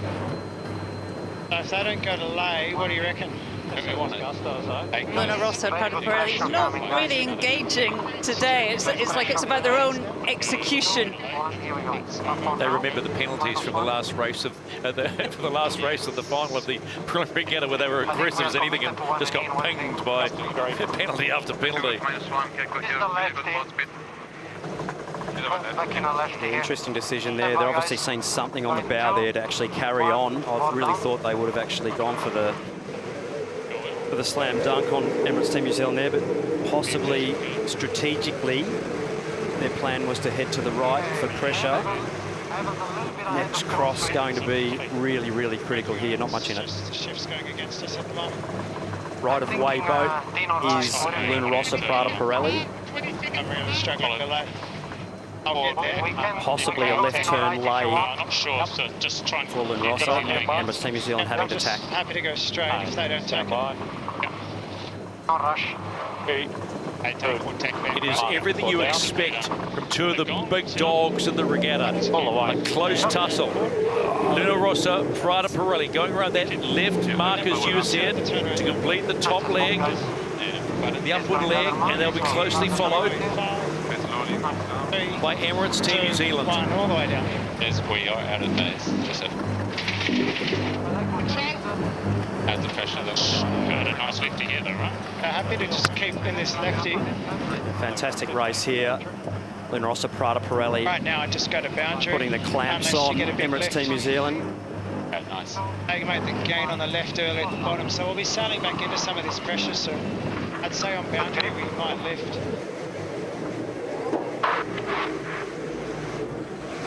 Great shot of that aero screen over the cockpits of the helms. Someone remarked to me the other day, it looks like a Spitfire cockpit, an old World War II plane. Certainly running on all cylinders here on the old radial in the Spitfire. Lefty, okay, so we are in phase.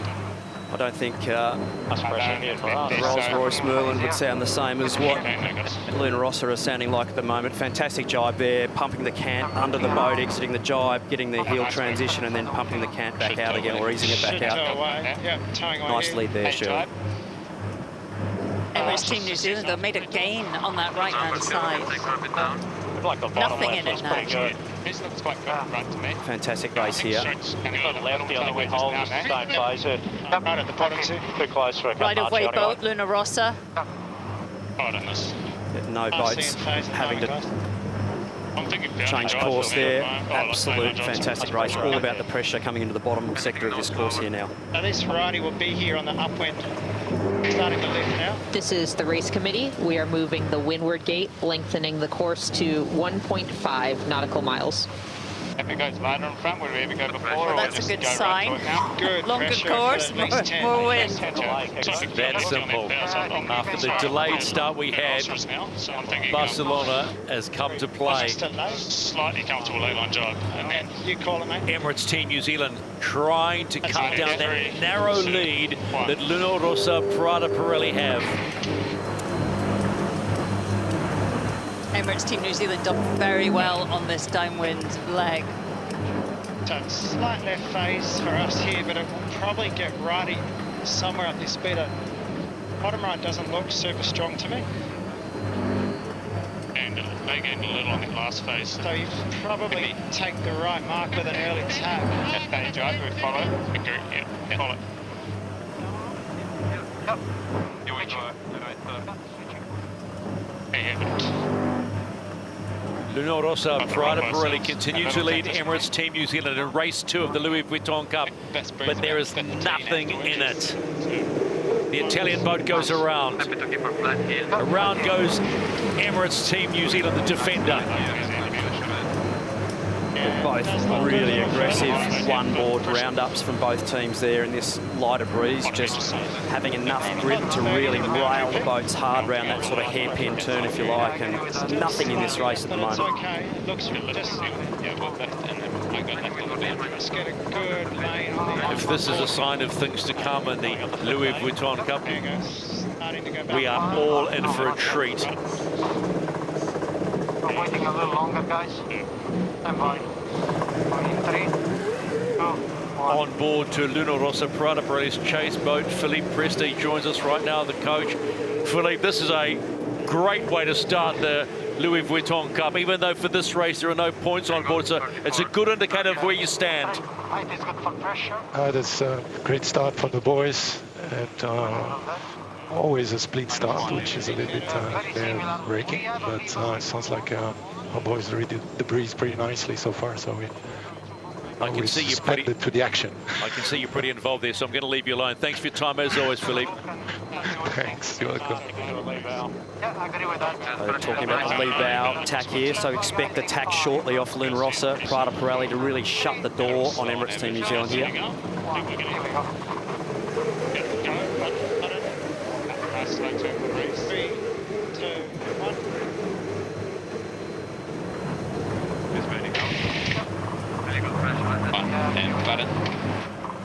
So Luna Rossa Prada Pirelli surely obviously quite keen to protect that top right. They did make a gain there previously, and they're obviously pretty happy with the right-hand side of the course there. Having a look at the wind field though, maybe what they're seeing on the water, i.e. you can actually see a little more pressure there. Emirates Team New Zealand sailing into a little one there, but then having to tack back into a lighter puff. So Luna Rossa Prada Pirelli obviously seeing something there. Don't want to head across to that light-hand breeze on the left-hand side of the course, left middle. The wind farm we see is obviously real time, and if you're sailing on board, you're perhaps looking further ahead. Very similar to before. If anything, a small gain to us, but very similar. Actually, no gain. We can protect the right if we want. Decision time, Luna Rossa Prada Pirelli. 3, 2, 1, more down. They've gone. Thoughts, little high mode here. I will. Windward here. There's better breeze in 5, quite a helly one. -1. I will. He's holding, so just... Yeah, high mode here. Coming up on it, mate. Very, very difficult position for Emirates Team New Zealand to hang here. They have made a gain with their extra speed as the speed's equal. They've got him now, mate. Close to lane. See. Down. Dimension their turn in, slow. Your wheel, Watch the high mode after the tack. High mode on exit, please. And button. Oh, fantastic race here. Both boats. Now the back foot laying at this peak. I know you're watching them. is Luna Rossa Prada Pirelli. Big gains there around the bow. Lead change. How good is this? We try and hold our line. Huge move there in that tack. Massive high slow mode there. Emirates Team New Zealand really shutting down Luna Rossa Prada Pirelli as they come into the top part of the course here. A huge squeeze by the Kiwis. Luna Rossa had no chance, did he, to accelerate? As we head towards the top gate to complete the halfway mark, we've had a lead change. Beautifully done by Emirates Team New Zealand. They now lead Luna Rossa Prada Pirelli in race 2 of the Louis Vuitton Cup. I think it's all clear. The last shot down the right was strong. So this is the race committee. We are moving the leeward gate, shifting the course axis to 102 and lengthening to 1.55 nautical miles. So a little wind shift and an increase in pressure. Little course change there from the race committee. Really nice positioning on that last work from Emirates Team New Zealand. A fantastic race there. Both boats really having to do everything they could to try and put the other on the back foot. Fantastic battle. Let's go on to chase 0. Pete, how about that for a change? Yeah, set move. I was really impressed that Emirates Team New Zealand could survive thin on the hip when Luna Rossa tapped to leeward. And you could hear on board coming off the comms, they went into a mode change. They went into that high, lower speed, but high mode, and that was what set up that lead change. So New Zealand there just showing that they've got a few gears in the toolbox. Just going in a fast mode. Would they... I think if they went, we'd hit at the moment. That's because we're lifted. Yeah. I've just got that righty now. They've jibed. Let's go. 2. After the tack. So there was the lead change. Let's go on board to Emirates Team New Zealand chase boat, and that's Ray Davies. I know you're watching them, but nice build here. barely want to shut it down here on him if you can. Just watch that. No lower, yeah, all clear. Not sure if we're going to get try and hold that line, guys. Chip in a bit. Razor there or not, but just looking at that manoeuvre, Luna Rossa Praterapelli a little skid on their rudder, Shirley. I think that's what actually washed the speed off for them. So just a little ventilation there of the rudder shaft basically allowed Emirates Team New Zealand to sail up around their bow. Gone now. We still good face. The pressure looks good though, what we'll jibe back into soon as well. Okay, let's go on the chase boat for Emirates Team New Zealand. Coach Ray Davies, got to have a smile on your face. That lead change, mate. Congratulations, you've been stoked, wouldn't you? Oh yeah, no, look, long way to go. I'm very stoked with that. You know, it was a pretty awesome day out here. Like, that was a great start. We thought we were going to be able to hold a little bit longer to the boundary, but Luna Rossa did a great job getting rid of us, and they had that early advantage. And the guys have sailed a fantastic race since then, getting in phase and getting that little lefty up the beat. Tricky conditions, it's actually really dynamic. It might look pretty straightforward, but there's plenty of puffs and lulls. We've seen up to 12, 13 knots and down to 7, so it's yeah, pretty tricky. Thanks for your time, mate. We'll let you watch the rest of this one. 90. Thank you. If we go straight through, we'd want to get back out here pretty Emirates quick. Team New Zealand heading down to complete leg number 4, race 2 of the Louis Vuitton Cup after forcing a lead change at the top gate. They take the left-hand mark as you see it on your screen, whatever size that screen might be, and head up for leg number 5. I just realised that, sorry mate. Final jibe for Luna Rossa Praterapelli. They will head towards the right-hand marker as you see it and chase the defender down. 1 coming up slowly. This is the race committee. We are moving the windward gate, lengthening the course to 1.6 nautical miles. I think they got a big That's just more good news for the remaining 2 races we have here today. Coming up against Britannia against American Magic, the old foe going at it as this grudge match continues. A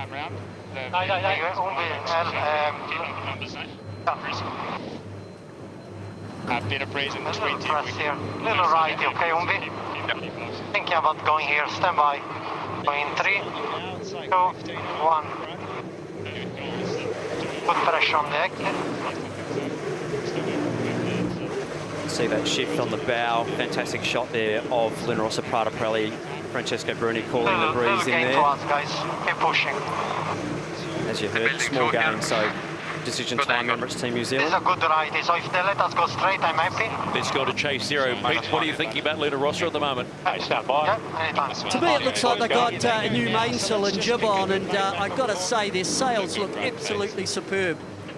You know, some of it might be just the colour, you know, as you call it, the silver bullet, Stephen, but my word, their mainsail jib setup just looks gorgeous. 1 or 3. Hey, how far this way? Probably 20 seconds. Pete makes a good point. We haven't seen everything, have we, from these teams, and there's going to be more and more coming out as this summer progresses. All the sails are actually made by the same company, by North Sails, but they all have their own designers. They're all slightly different. The old designers, you know, even though they're under the North Sails umbrella, all running their own design program, keeping everything a secret from each other, even though they're under the same umbrella. Very, very tightly guarded secrets, each team, of their structure and their design. Here in Jimmy Spittle there, Max Cunno. As the breeze goes up, they are getting to the top end of the range of these jibs that are on, sort of a J2, sort of in between a J2, J1. 2 for a ride, I think. Oh, any time now. Pardon? 2. On board. You'll see the wind dead up under them. Both boats now really flattening those sail plans off. That's right, phase again. For maximum efficiency as the breeze increases. So the wind being the thrust source, needing to depower to keep the sail plan clean and keep accelerating. On the low, high mode. Wind getting stronger. To think that we started the first race probably around 30 minutes late because of light air. Now suddenly it's getting stronger. So who knows what's going to happen for the final 2 races of the day as this one rolls on. Might as well. It's got a lot more chatty on Emirates Team New Zealand, haven't they? Now they have Nathan Outridge, new for this America's Cup. I mean, he does such a good job of painting the picture. It comes on top now, but then it goes back off again. I think we go a little shy of ley line, guys. Hoping it's gonna go right, stand by. Go in 3, 2, 1.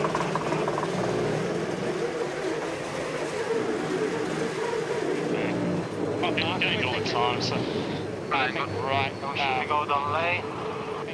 Yep, feels okay. Yeah, very right mark in the earliest drive around there. Definitely good pressure. Emirates Team New Zealand heading to the top gate for the final time of this second race of the Louis Vuitton Cup Challenger Selection Series. Made the pass on leg number 3, and they have just put the foot to the pedal. We got righty here at the Mo still.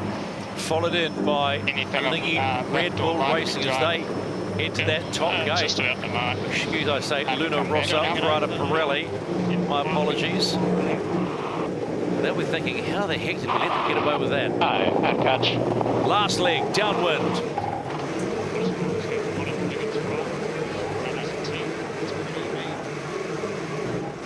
Yeah, Emirates Team New Zealand, 45 knot bear away speed.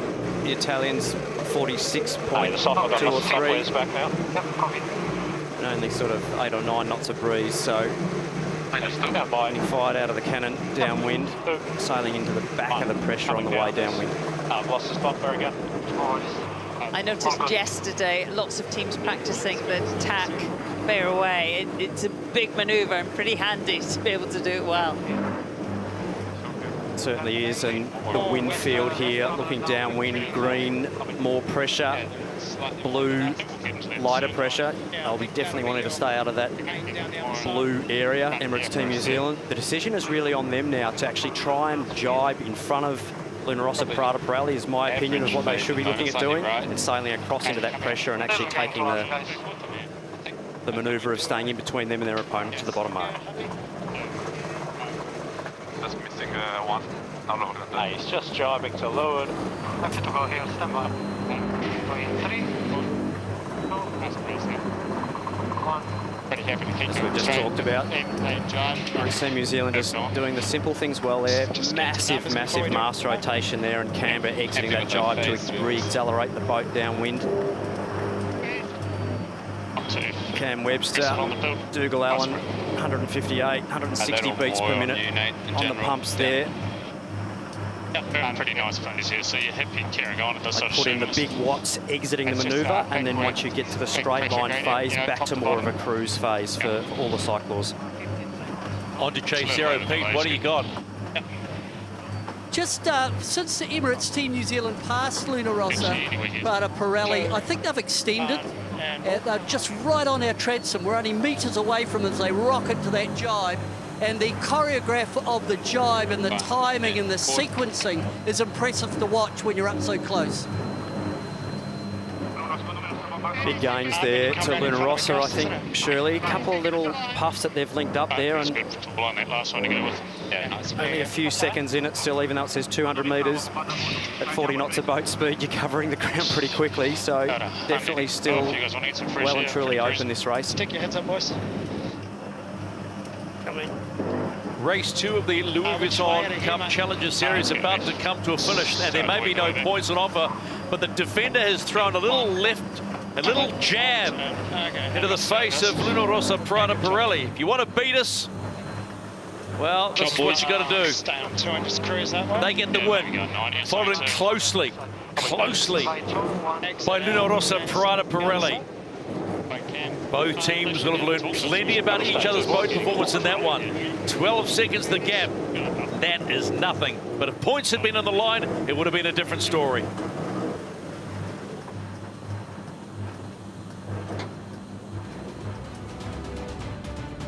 Confirmation. Round robin number 1 and race number 2 in the Louis Vuitton Cup Challenger Selection Series. A win to Emirates Team New Zealand by 12 seconds.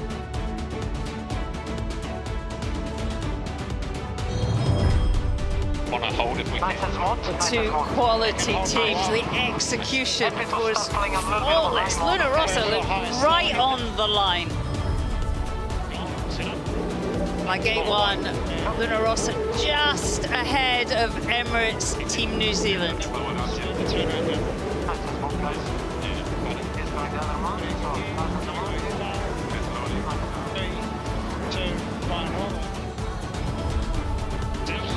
This is really the key moment of the race, Shirley. Just watch the little skid on the rudder there of Luna Rossa Prada Pirelli. And there it was, and that really allowed Emirates Team New Zealand to just sail around the bow, and that pretty much was the race from there. Emirates Team New Zealand just scraping through in front of their arch rivals from AC36, Luna Rossa Prada Pirelli. A fantastic battle.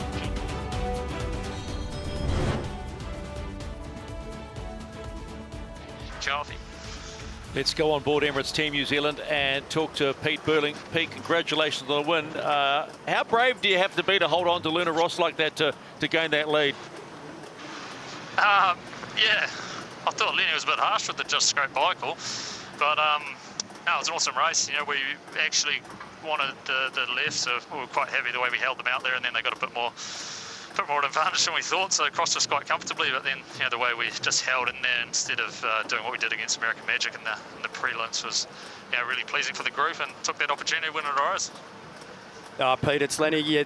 Blair sort of picked up that little helicopter puff just coming down the course, and we could hear that on the comms. And as obviously Luna Rossa Prada Pirelli came in and tacked there, the decision to sort of hang there and sort of see what that little puff did sort of proved to be pretty advantageous. So pretty nice keeping it tight. You guys must be happy with the way the boat's going. Yeah, really happy with the way the boat's going. It's been a tricky day, to be honest. We thought it was going to be a fair bit lighter than it was. Pretty overrange with the kit, to be honest. But no, it was all in all really good day. Nice, mate. Pete, no points on the line for this. What do you learn? Oh, I think with every race we do, we get better. You know, it's obviously nice to have an opponent to duke it out with. I'm sure they'll get stronger from that as well. Won't make life so easy next time, but you know, it felt almost like the role reversal of that prelim final, where, you know, we got behind and got in a really good phase, and that was the difference. Thanks, Pete. Appreciate the time. Talk again. Let's go across to Luna Rossa Prada Pirelli, Francesco Bruni. How do you rate that race as far as performance goes? I mean, we are very happy with this race. Obviously, we wanted to win, but yeah, Team New Zealand did a good job on that second bit, and they managed to stay close. And we made a little mistake up at the top there. Not seeing that they were not bounced, and yeah, I mean, I'm very happy with how the boat is going. We sailed well, we wanted the left, and we had it off the start, and all positives except for one little one that cost us the race. Francesco, it's Glenn here. I saw you exiting the tack there just above Emirates Team New Zealand. Looked like you had a little skid on the rudder there. Can you just run us through what happened there? I saw the back of the boat slide a little bit. Yeah, I mean, we are constantly fighting those slides. The foils are smaller and smaller compared to last cup, and it happens that you slide a bit sideways, and the race is a different race. Yeah, honestly, I realized later that they didn't tack there, so it's my bad for this. Yeah, there was a little mistake in communication there, but overall, I think we must be pretty happy with how we sailed that race, and the boat is going pretty well. So, yeah, we are also a little surprised with the amount of wind we had, like Team New Zealand, I guess. We are a little over range with the sails, but all good. No. Okay, see you later. Race 4 for against the French, mate. Exactly. That's what the point that counts today is that point.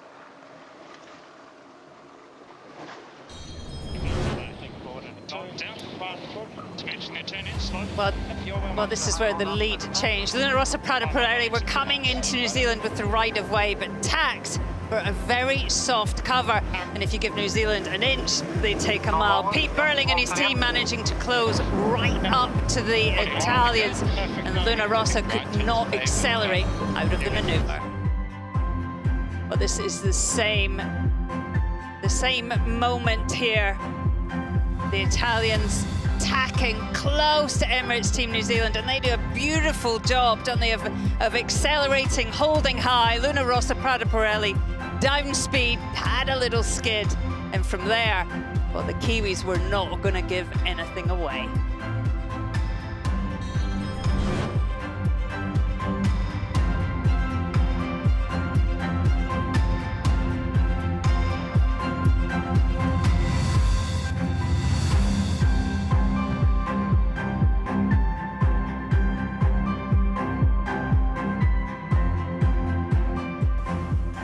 So a big day for Emirates Team New Zealand, and few team principals have overseen more disruption in the America's Cup than Emirates Team New Zealand head Grant Dalton. He's taken his organisation from the brink of collapse to the brink of history. Now the defenders are gunning for another historic first. I never had any love affair with the America's Cup. I hated it. My world was around the world racing. And then in 2003, Team New Zealand lost the America's Cup. It wasn't that they lost badly. They lay down. It was shocking. And then Trevor Mallard, who was then Minister of Sport, he rang me. And he said, the government believes that having the Cup is good for the country. We need to try and get it back. Will you do it? I remember saying to him, yeah, fine, but I come in, I sack everybody, and we're starting from scratch. You've got to be prepared to make hard decisions. To all our supporters here and in New Zealand, you're absolutely brilliant. We love you. Thank you. Okay. Yeah. I run pretty much a siege mentality. If you're not with us, you're trying to beat us. Therefore, we're against you. Grant Dalton, what a tough guy. I wonder what's in store for Grant. I do see competition everywhere. The Cup teaches you that a little bit. Don't think you're smarter than the other guy, because that's a big mistake. I'm not the smartest guy in the room, right? I never have been, never will be, but I'll outwork you. We don't have a different mindset than a challenger would have, trying to win each race, not just be heroes at the end. One of the mistakes that is often made with winning teams is they're not hard enough on themselves. In 2021, we won ugly, and we were really hard on ourselves, because complacency was absolutely the thing that was going to creep in. So I think that the lessons of winning is to make sure that you're brutal enough to try and keep winning. If I was to try and sum it up in one word, it would be culture. You gotta have culture. It can take quite a long time to build that, but I think people like working for Team New Zealand. It has a meaning, it has a sense, it has some history. It's Man United, if you like. It's a team with personality and historic value now as a brand. So I think that helps a lot. A lot of the teams try to mimic the culture of Team New Zealand. I think, let's see whether they have this time. The thing I love the most about the Cup is the people. But physics is the Cup. The Cup is physics. So if I was to put one thing on the Cup that I love, it's the creation of the boats, which you then try to turn into speed. I always believe the guys can give us a fast boat because they're good at doing that. This time I have a lot of confidence in the yachtsmen as well. I think as a unit they're combining really well. They're sailing well, they're communicating, they're working hard. Nobody has ever won it 3 times in a row with the same team. To me that's significant. There's no doubt that Emirates Team New Zealand is one of the best America's Cup teams in history, but that would stamp it 100% as the best ever. Traction behind 090. 35 now, please.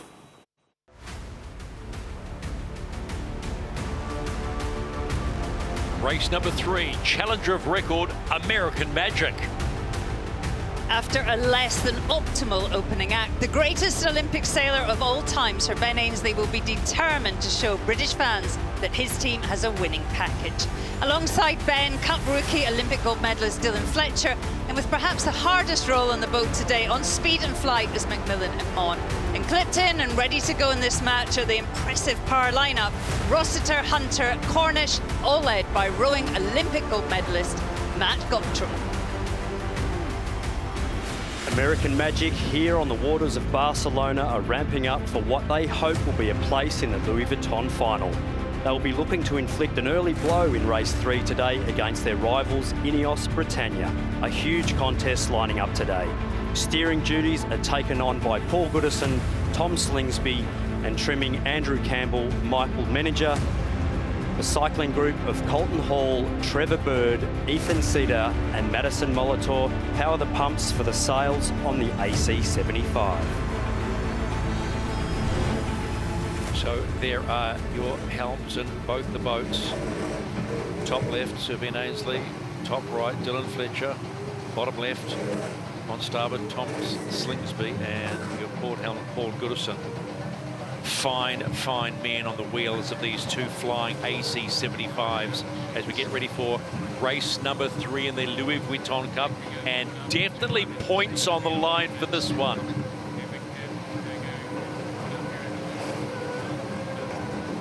American Magic. She's a beautiful boat, but side by side, helm and trim. It's the only team that does it. It's pretty powered up here. Yeah. And we know the boat is fast. Already beaten the Defender. This is the race committee. The wind sampling period is complete, and this race is live. Really interesting seeing Tom Slingsby standing up in his cockpit there, having a bit of a look around, sort of getting a bit more of a bird's eye view. You know, that little bit of elevation really gives you a fantastic perspective on the race course. 10 knots average across the course, but still really unstable, and eavesdropping a little bit into the teams. They seem to still like that left-hand side. Will be Ineos Britannia that come in on port, and American Magic on starboard. 2 minutes and 10. They can't enter until after that on port. Then it's 2 minutes on starboard. This is a battle of the old foe where it all began. American Magic really late here. They were slow in their previous jibe, and I think that's really put them on the back foot here for entry. Keep it open now. Yeah, we'll be going back the other way pretty soon. We have already said that these crucial moments heading into this Challenger Selection Series, you cannot make a mistake, and they're off the foils. American Magic disaster coming off the foil. They will be a sitting duck there for Ineos Britannia. On our breeze, we'll just get into next to him. 2, 1, going forward.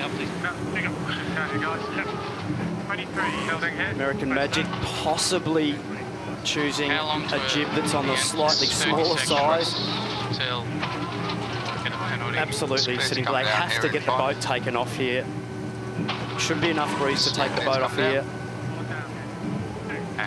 If you're Ineos Britannia now, you just really have to concentrate on your own timing, your own approach. It's all about staying on the foils.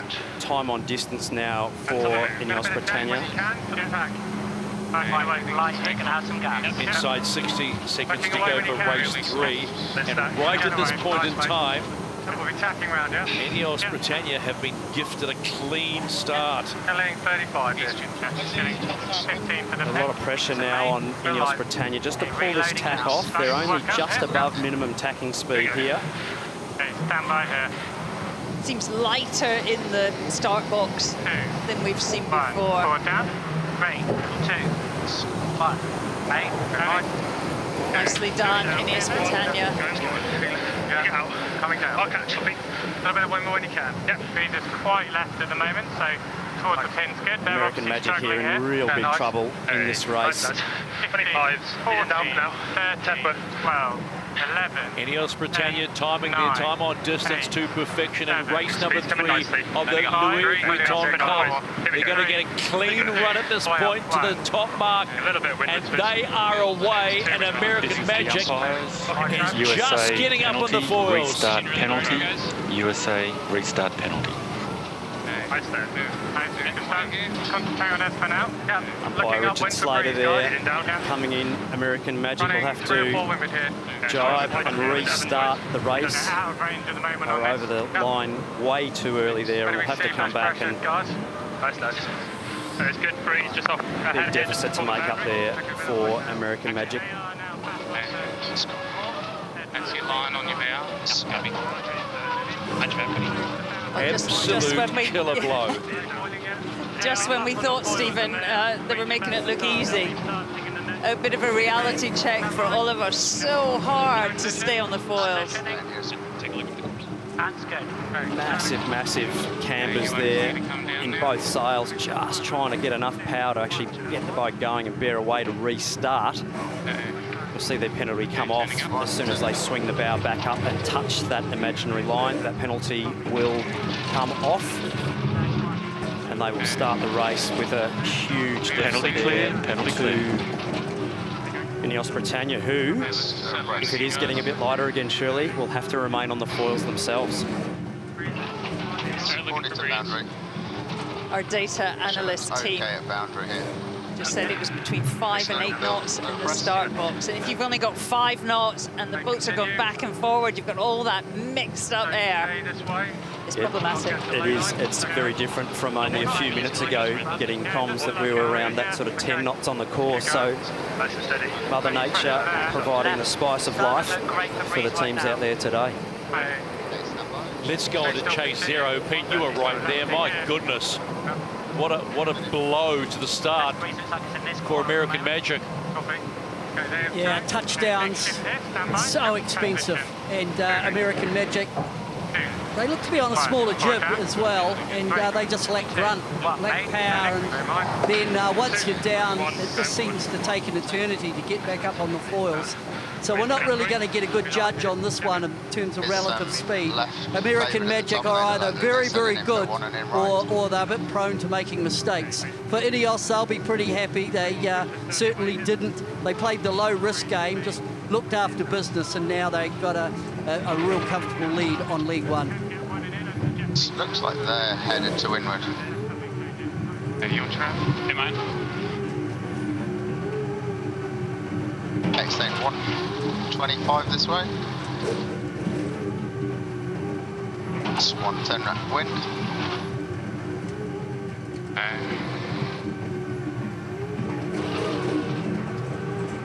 It's a little right here. Tommy Slingsby there on the handlebars at the moment. One with a little green wheel indicating that he's actually in control of the yacht at the moment, steering. His opposite numbers, Paul Goodison, Olympic gold medalist. Really painting the picture, isn't it, of what the options are, what's coming next. Okay, just using this to charge. Okay, coming into lighter patch. Pressure looks good at the boundary.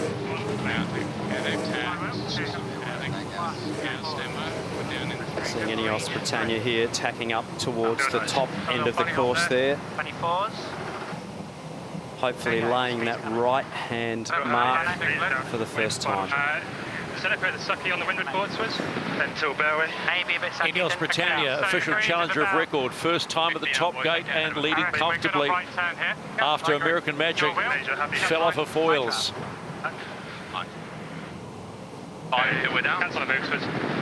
You never say never in the America's Cup. They look strong, but anything can happen if we strike some light wind. They're around comfortably and heading down on leg number 2. Okay, my trap. The trap. Take it out. No problem with them? All the way. They're definitely a lot lighter there. Only 38 knot exit speed out of the top there, so definitely lighter pressure now. Slightly right. Pressure looks okay here. Go lower than this now, sneaking her up. The British outfit have a different formation. Driver at the front, trimmer at the back, cyclers in the middle. All the way. Okay, stand by. A little bit light here. 2. 1, forward down. 3, 2, 1, made. Out the back of mine. Really, really looking like light air at the top of the course there, and American Magic just staying on the foils there, exiting that tack, so I'll be looking for something to get them back into this race. Potentially looking for a mistake by Ineos Britannia to get back in the game. American Magic up at the top gate for the first time. They've got a long way to go and a big gap to close. 30 seconds this way.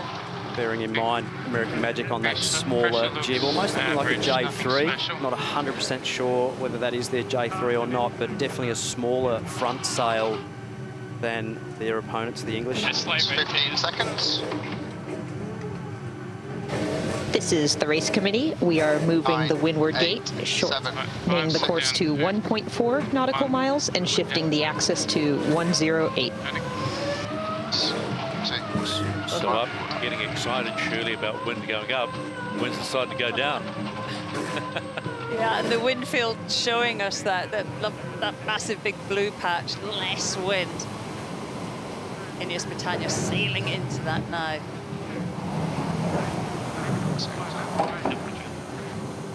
Let's go to chase zero. Peter, what are you seeing? He's coming nice. Do you think there's any chance in these conditions that American Magic can close the gap? 37's a Well, good number right now. I think it'd be interesting just to monitor the deltas around the marks as we go through, because barring a touchdown by Ineos Britannia, I think you know they're probably really comfortable.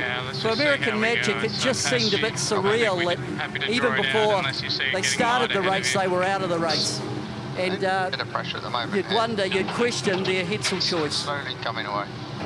I don't think comfortable is the word that I would necessarily use. And we're also seeing, we can see with the wind field, massive holes of 4 or 5 knots. I mean, properly in the danger zone. I mean, if you don't get through into the path, you're going to struggle. Probably give it a bit. Yeah. Got about back before the round up. Fantastic shot. Looking down the back, the leech of the twin skin mainsail.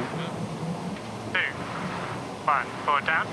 3, 2, 1, make, turning. Really important jibe here for Ineos Britannia. 1, going forward. Go light here, guys. Yeah, 24's powering up. Going 25's. Talking boat speed there. Nice. Very marginal conditions here. They will need to lay this right-hand turn. Nice work. Nice trap, Hibben. Ineos Britannia heading down to complete the second leg in race 3 of the Louis Vuitton Cup here off the coast of Barcelona. And Britannia flying into that left-hand mark as you saw it on your screen, right for them. Taking a bit of wind.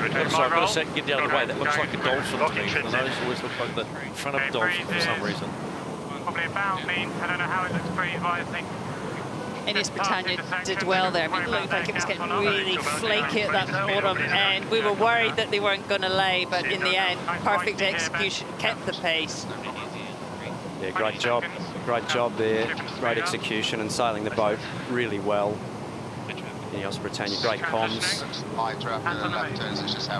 Definitely snakes and ladders out there at the moment. Big puffs, big lulls, a lot of pressure to pull off the manoeuvres cleanly.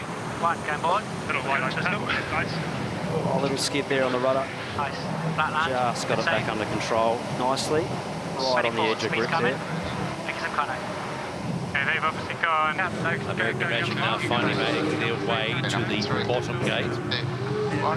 Just trying to find some wind to try and close that gap.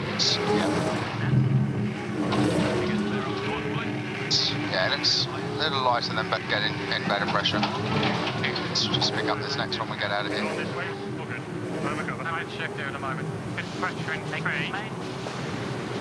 On board Ineos' chase boat is their coach, Rob Wilson. Well, what do you make of this, despite the start? Yeah, like it was, you know, it's a bit of a gift for us, for the Americans to come off the foil there. It certainly made it a lot easier. You know, they'll be angry with themselves, but you know, we'll take it when we can. But really, it's now about just getting a check-in on performance and keeping the boat flying.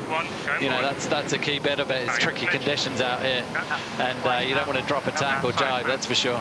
Do you like what you're seeing on Ineos Britannia, knowing that there's, you know, one very valuable point on the line here, Rob? Yeah, no, all those points are super valuable. It's great to see the guys, you know, sort of holding the lead. But you know, there's still a way to go, and it's tricky, like we said. Thanks for your time, mate. Cheers. Thank you. Fantastic shot of taking the final main now, Ben. the cyclers there. Ben Cornish able to reach forward and nice work, lads. whack the gold doctoral over the back of the ears and say, come on, mate, keep up. They're doing a great job. For the next 20. Open course. Big gear changes in these light conditions. Not too bad in a straight line, but in the manoeuvres, absolutely going to max power exiting these light air tacks. Yeah, I just think whatever's going to get us to the mark quickest at the moment, we've got to do 2, so a little increase in pressure in 5 here. They look like they're pressing potentially for attack, or big tack now, yeah. No, stand by. And transition. Transitioning. Americans making some gains here, probably about 200 metres on this leg. 2, 1, main. Fire well. 2, 1, gun board. Oh, nice. Good pressure in 3. Pressure 3s. Lift trims. He's coming. Very good pressure here now. Seeing the American Magic able to build in this one. hydrogen foiling chase boat there, ripping up the course boundary. 100. No weight coming out the back of that compared to a similar displacement boat at the same speed, that's for sure. I think picking your best time. Fantastic shot there of the new world that we live in now of here at the moment. Foiling boats. Just worried a bit he's going to take on lay line. We need to be clear to leeward. Okay, stand by. 3, 2, 1. And turn it. Watch the cycles here for the next 10 seconds. Not that you can see much of them, but I guarantee, like a duck on the water, can't see much above, but their legs will be going hammers underneath.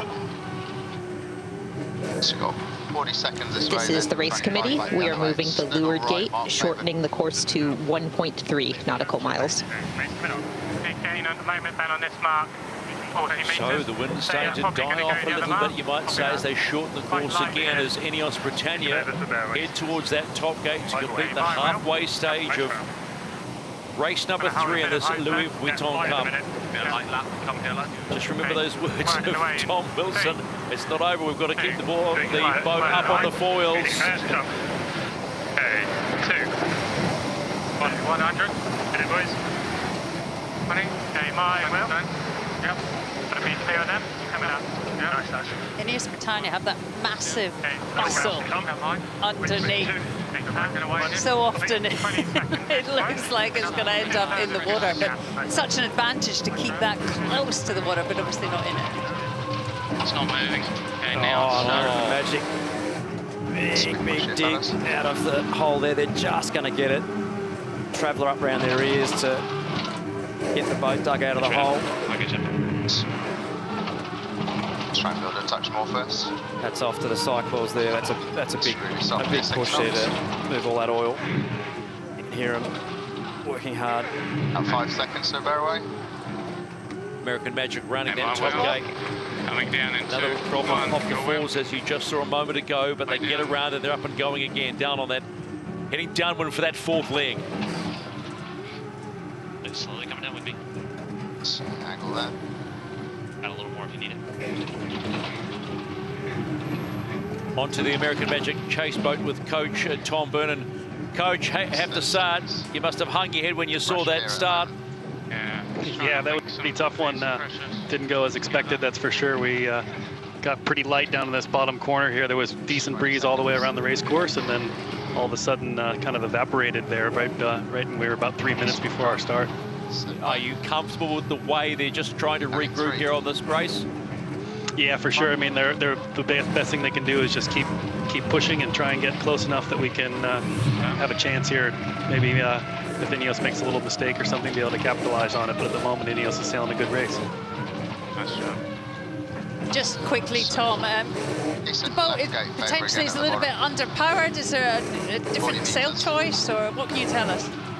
No, I mean we're definitely not on our biggest sails right now, but it was you know, it's a good sail for this range, so it's not necessarily that. Both boats are on similar size sails, so we just got caught in that. The starboard entry and that start had less wind than the port entry. Okay, Coach, thanks for your time. Thank you, guys. Talk to you later. For anyone to understand is if it goes the way it continues, no points. Every point counts in the Louis Vuitton Cup. Speed's coming nicely. In with it, nice. In, down again. Nice tempo. SS looks like it's keep it simple, one and in here. It's just moderate. A good pressure here. 25 this way. That's a bit of fat on this one, Dale. Yeah, definitely give it a little bit of fat, yeah. Fairly short on port after drive. Pressure here, though. Okay, good pressure for the next 10 here. Yeah. Locking it in nice and steady. Still got about 500 to the other boat, boys. Fence that. Now I give it a smidge here. Ready? Okay, it's on the box. So, you happy? Yeah, anytime. Okay. 2, 1. Down here. 2, 1, made. I will. Got the back. 2. Fine, game board. Ineos Britannia with that Hold the accumulator. final drive coming into the bottom market, setting themselves up for leg number 5, which means only 2 to go. The lead is a strong one against American Magic. Back to Lewis. Okay, working out. I need jib. Solid 30 on this. Jib trap. There you go. Coming out. Around goes the Challenger record. On to leg 5. Let's go. Main kind of. Hey, main. Big push. 3, 2, 1. Holding there, lads. Okay, good game to them down there. They just came down in good pressure. Copy. Pushing the boundary, 30 seconds. Okay, are they coming our way? When it goes straight in like this, you've got it. Copy. Just be careful of the lift. Yeah, copy. Just on board with American Magic here. Are you happy? Or? Yep, happy. Just trim up a touch. Yep. American Magic doing Yeah, what they about 5 can seconds. after falling off the falls at the start of this race. 1. Costly. As they head up on leg number 5 now. He has gone on boundaries. I think we got to pick our best time here. Just don't get slow. Okay, stand by. 2, 1. And 2. I'm going to do him here, boys. Keep working. Yep. Big opportunity here. Go. They're sailing up fast and main. Yep, trying. Little gains, Shirley, over the last sort of couple of minutes there to American Magic. Possibly pressure related, but as we said before, snakes and ladders with the breeze coming down the course at the moment, so both teams having their turns of gains and losses. I like the right. Looking up 80. Stand by. Put down On to chase 0. Pete, what are you thinking? Well, for my eye, it looks like American Magic have come back at Ineos a little bit, which is heartening for the team. Ineos haven't put a foot wrong. They've just kept it really clean, 100% fly time, and now they're just matching. But you know, for the problems that American Magic have had with touchdown at the beginning, a semi-touchdown at the top of that second one would be, I think they'll be pretty happy. They won't be happy about getting beaten, but they'll be happy with the performance of the boat. 100.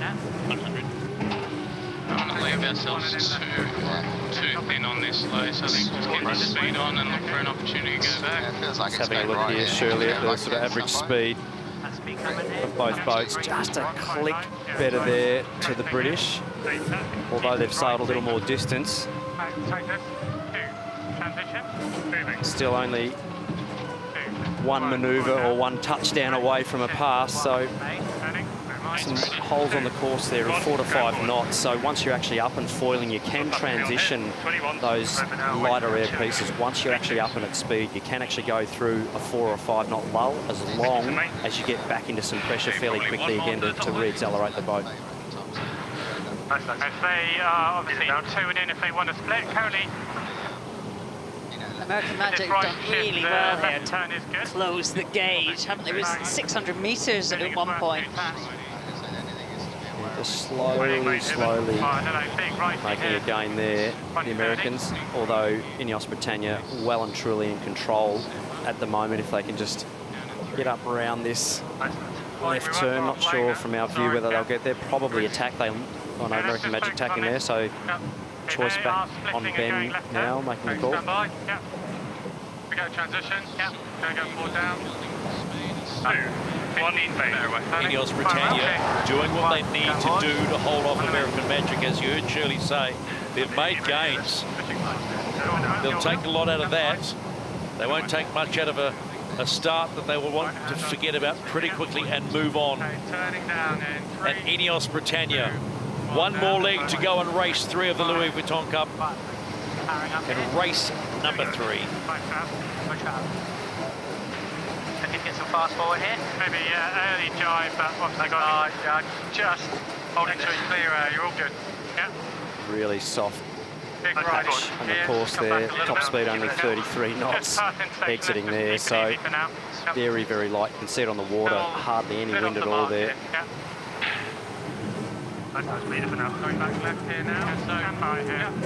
So the New York Yacht Club's American Magic getting to that top gate for the final time and heading home.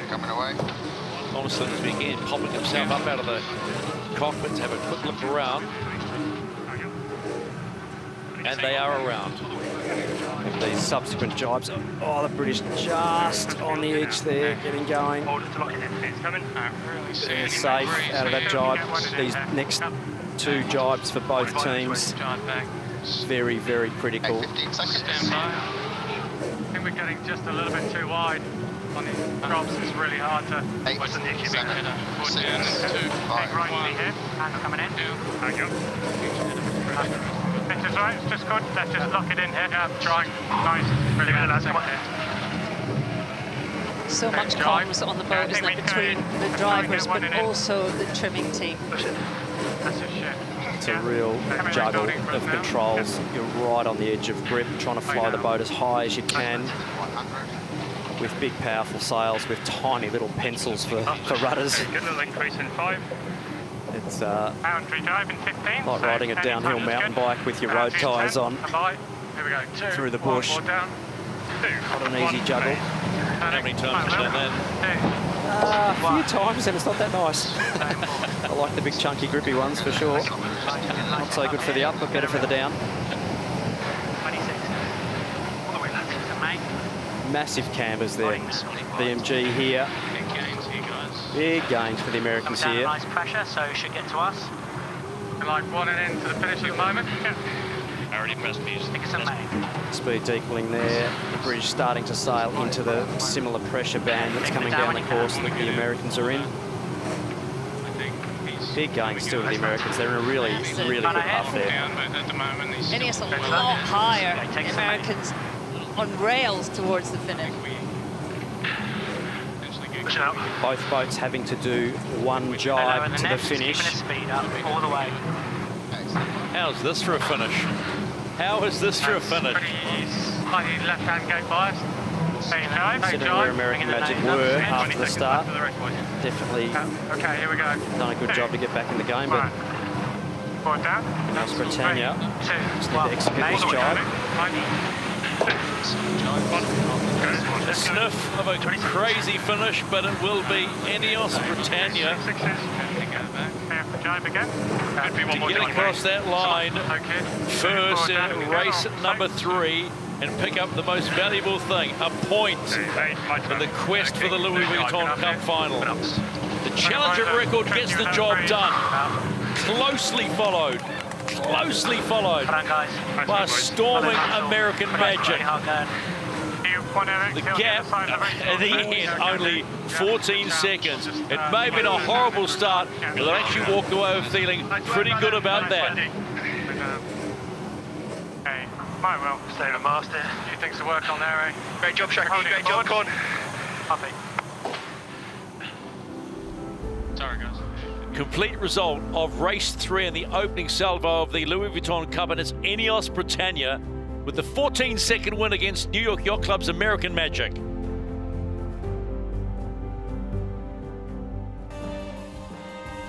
Well, a heartbreaking start for American Magic. Off the foils, trying to build pace, while Ineos Britannia made a lovely start and sailed off.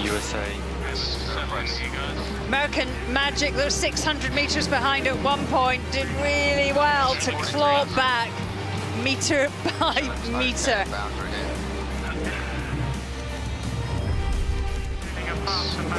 The race really starting to close up here in the second half of the race. American Magic doing a really nice job of sort of linking together a few nice puffs and shifts to sort of get back in the game.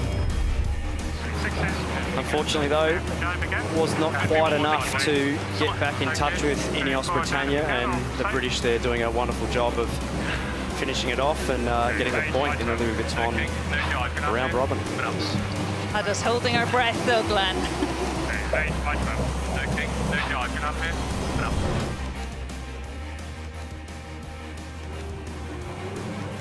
Time to go on board Ineos Britannia and hear from Benazzi. Ben, congratulations on the win. That's just the perfect way to start the round robin. Oh yeah, look, it's good. It's time to get the points on the board, isn't it? But yeah, I have to say the Americans did a good job getting back into the race, so there's plenty we'll be going away looking at how we can improve, but you know, great effort from the team. Yeah, I noted you said as you crossed the line a few more things to work on. Care to enlighten us? Yeah, I'm sure there's many viewers watching this can see, you know, a few things we can improve on, and we'll just go away and look at that.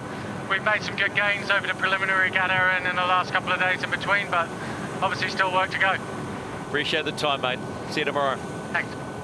Let's go on board American Magic, Tom Slingsby. Well, Tom, let's look at the positives. A great finish, but gee whiz, you must be shaking it on that start. Yeah, that was really frustrating. Yeah, down at the start area, there's really light airs, and then up the course, it's none of that. So, yeah, no, that's really frustrating. But the guys did an amazing job to stay in it. We almost got back to them there, but we just ran out of time. So, not great. All right, appreciate the time, bud. Thank you.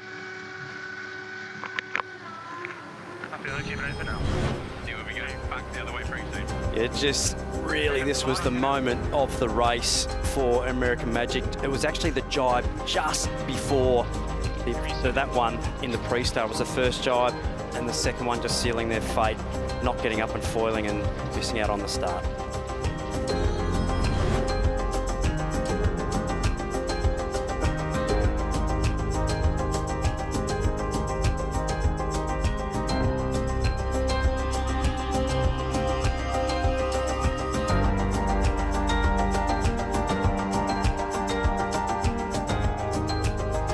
Some fun facts. The America's Cup is made of sterling silver, weighs about 14 kilograms, is worth just $12,000 US in silver weight, but to the sailing community, it's priceless, a sought-after symbol of passion and pride. Worthy of spending a small fortune to win?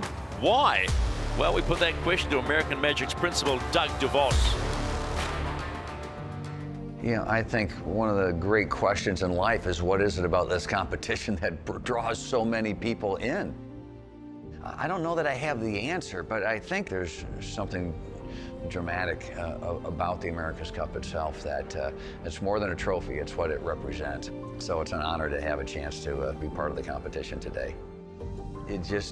You're overwhelmed with the legacy, the history, the strength, the magnificence of sailing for the oldest trophy in the history of sport. I've been competitively racing on sailboats for a long time. Recently, in the early 2000s, I became engaged with the Transpac 52 class, and then it transitioned to the 52 Super Series. The dream started in the early 1980s, where one of my brothers was showing me some of the boats that were going to participate in the 83 Cup. He was pointing out some different design elements, and so I watched the 83 Cup, and of course we know how that ended, and the drama and the dramatic nature of that competition. That's kind of where the seed, if you will, got planted. When we kind of had a team through quantum racing, when we connected with Hap and his Bellamente team, and Terry being the common denominator, it became one of those things where, boy, could we really do this? Could this really happen? And then of course it became real. Big one, boys, big one, big one. Once it starts to get real, and it comes from a dream to get real, then it becomes your passion, and you're kind of compelled to move forward. When we first got involved with the America's Cup in the 36th edition, being in New Zealand was an incredible experience. You have this moment where you go, by golly, we're doing this. Nice mode here. You're just overwhelmed to say, wow, this is real. All this work has come together. And then when we got into the competition, you know, we didn't have a very good start. And so now you have this joy and euphoria of being there with this angst. We're finally winning a race, and then we crash and damage the boat, almost sink it. Like anything in life, you know, what doesn't kill you makes you stronger, you know, and the team found the way to use it to give us strength for going forward. And so you walk away from that experience with a lot of emotions, but a tremendous sense of pride in what was accomplished by the team. I christened the Patriot. To stop it all and let it go seems like such an incredible waste of time and energy. So we looked at ourselves up and down and said, what did we do wrong? What can we do better?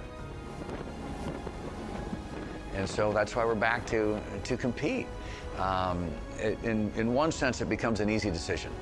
Once you start down the track, you start to recognize how tough the challenge is to really compete at this level.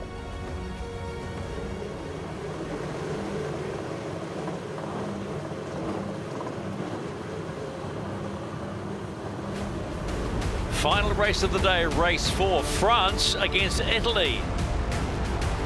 Last to hit the water in their AC-75. They've suffered issues of reliability and inexperience, but they are learning quickly in all departments. And crucially, their yacht looks rapid. Sharing driving duties is the feisty Delapierre and Pepiney. Keeping the boat fast falls to trimmers Saunders and Van Damme.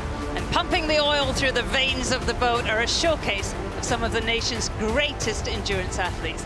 The Verhoeven brothers, Erledon and Guillon, clipped in, heads down, and ready to suffer. The Italian team of Luna Rossa Prada Pirelli have really impressed in the past few days of racing here in Barcelona. They will be working hard to try and book a place in the Louis Vuitton final, and will have a big job ahead of themselves lining up against all the other challenges to get there. Leading the charge in race 4 today against the French on the water is Francesco Bruni, Jimmy Spithill, Umberto Molinari and Andrea Tessi rounding out the afterguard, with a solid group of cyclords powering the hydraulics for the sails on the AC-75.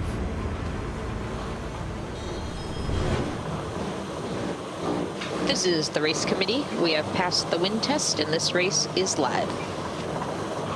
And there are your homes and Pompon Delapierre on the left, on starboard, Kevin Pepiney on port, Francesco Bruni on the bottom left on port, Jimmy Spithill on starboard for Luna Rossa Prada Pirelli. It'll be Orient Express Racing for the second time today coming in on board. They can't enter until 2 minutes and 10 seconds, and it's 2 minutes for Luna Rossa Prada Pirelli.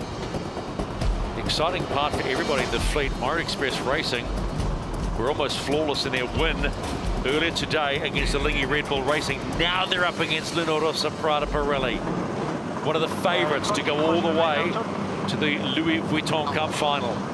It's supposed to set Fantastic entry timing there, Orient Express Racing.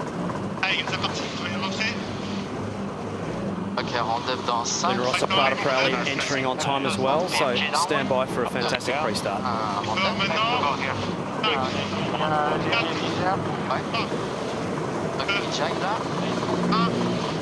A week ago, Orient Express could go off the start, could they?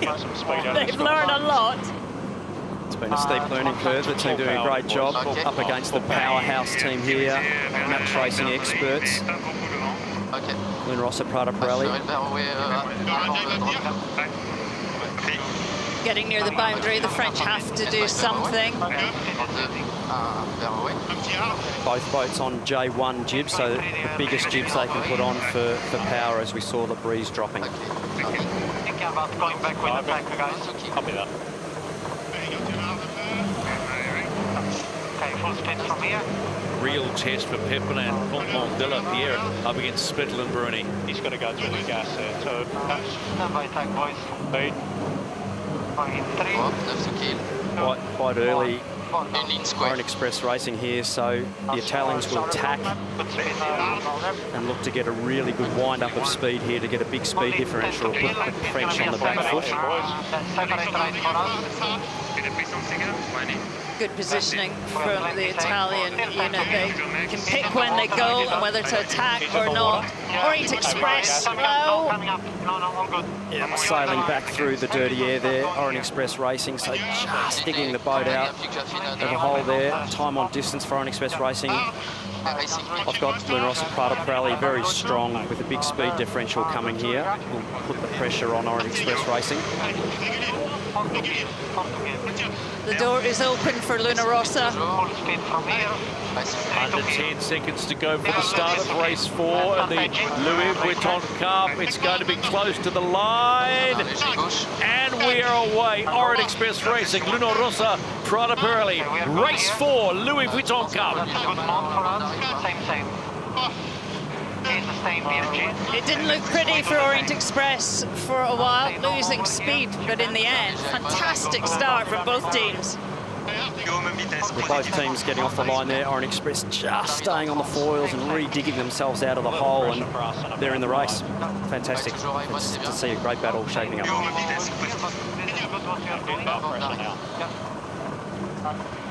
will be taking pretty soon. We do the usual stuff.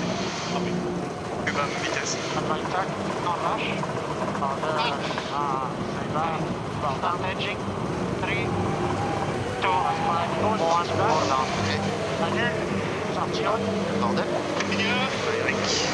This is where the pain for Orient Express Racing will start to be felt as they really struggle there to live off the hip of Luna Rossa Prada Pirelli. On to chase 0, Peter Lester. You almost thought for a moment that start that Orient Express Racing got a little bit excited, but they got away with it. They did a pretty good job of keeping the boat on the foils. I was sort of holding my breath there at one point. I thought, well, they're going to touch down. So the boat, to me, is quite forgiving, but a beautiful start by Jimmy Spittle, Francesco Bruni. They, off the line, they managed to get into that high mode, and they just gauged off Orient, and that was a pretty commanding pre-start by Luna Rossa Prada Pirelli.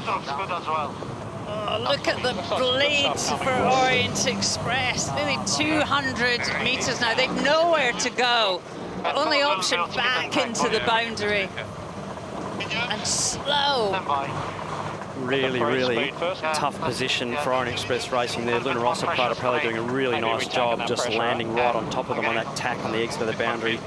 And these twin skin mainsails exiting in light air absolutely bend the air and chop it up for the boat behind. So you're probably paying a 15 or 20% penalty in thrust if you're the boat behind. So basically getting a face full of dust and dirt as you try and exit the boundary there. So only options really to hang in there and then try and get some clear air heading back out away to put a new tear off, a new set of goggles on, whatever it takes to a bit of fresh breath of air, surely. I'm sure we'll have a look at that pre-start again, Glenn, but so dangerous actually to get low in the box in light winds, because then you're coming back into all the bad air.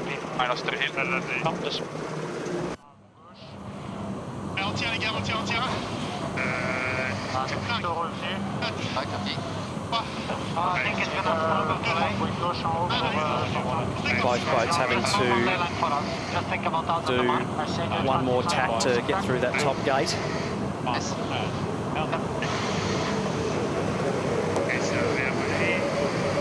Luna Rossa Prada Pirelli probably just keeping it simple here and looking for a right turn. Keeping the -3. Yep. Luna Rossa Prada Pirelli at the top gate for the first time in race 4 of the Louis Vuitton Cup. Holding off the early stages, Orient Express Racing have already got a win on the board today against Lingy Red Bull Racing. That was in race 1.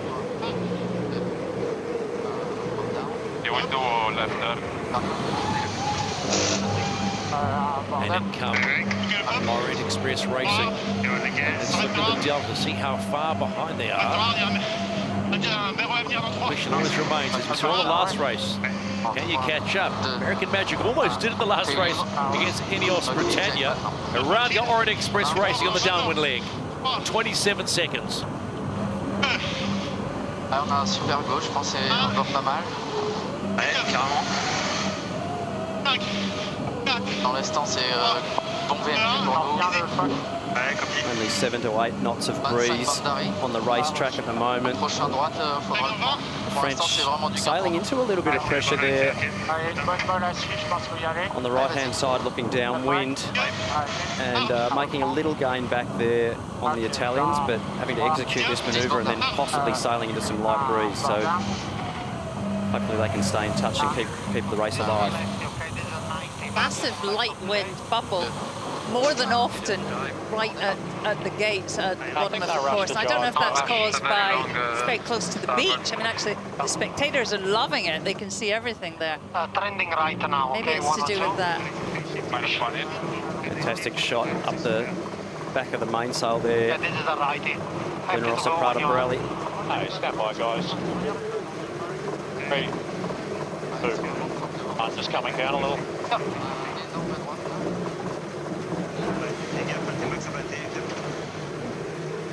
I love listening to Francesco Bruni and Jimmy Spittle. It's so chilled, isn't it? And relaxed. Of course, they invented sharing the helm, these two. Nice one, nice angolier dans l'eau. Nice mix of Italian and English there on board. Jimmy Spittle only speaking about 2 words of Italian. Can we get the helicopter away? It's right in our wind. About as much French as you, right? Oui, oui. There it is, we're done. I'll check the ley line, Jimmy. Up software, a little past software for me. Yeah, I get it. Orient Express Racing there, staying in touch with Generosa Prada Pirelli at VMG. A little bit hard to tell there as they both bore away into the jibe. But very, very similar performance downwind here at the moment in a similar breeze. Wind is lighter at the bottom of the course, between 6 and 8 knots, right in the danger zone. Hey, trying to get down here. This is what. Getting speed, yeah. That's good. Let's start Get the power here, guys. Maybe one and in here. Well, really soft. Yeah, one and in is fine as well. Up. Get the speed up here for the jibe, boys. Helicopter ship. Goodbye, guys. 3, 2, 1, board down. Okay, boys going. Luna Rossa, Prada Pirelli, Big trap up, Jimmy's go, with go, the same go, one, and they're into the bottom gate. Heading towards that right-hand mark as you see it. And we'll head upwind on leg number 3. Have Orient Express Racing made any gains downwind? -3 here. -3. Orient Express Racing, little mainsail issue here, not getting the mast rotation through. Something not quite right on board Orient Express Racing here. The sail hasn't gone through. They're going to struggle.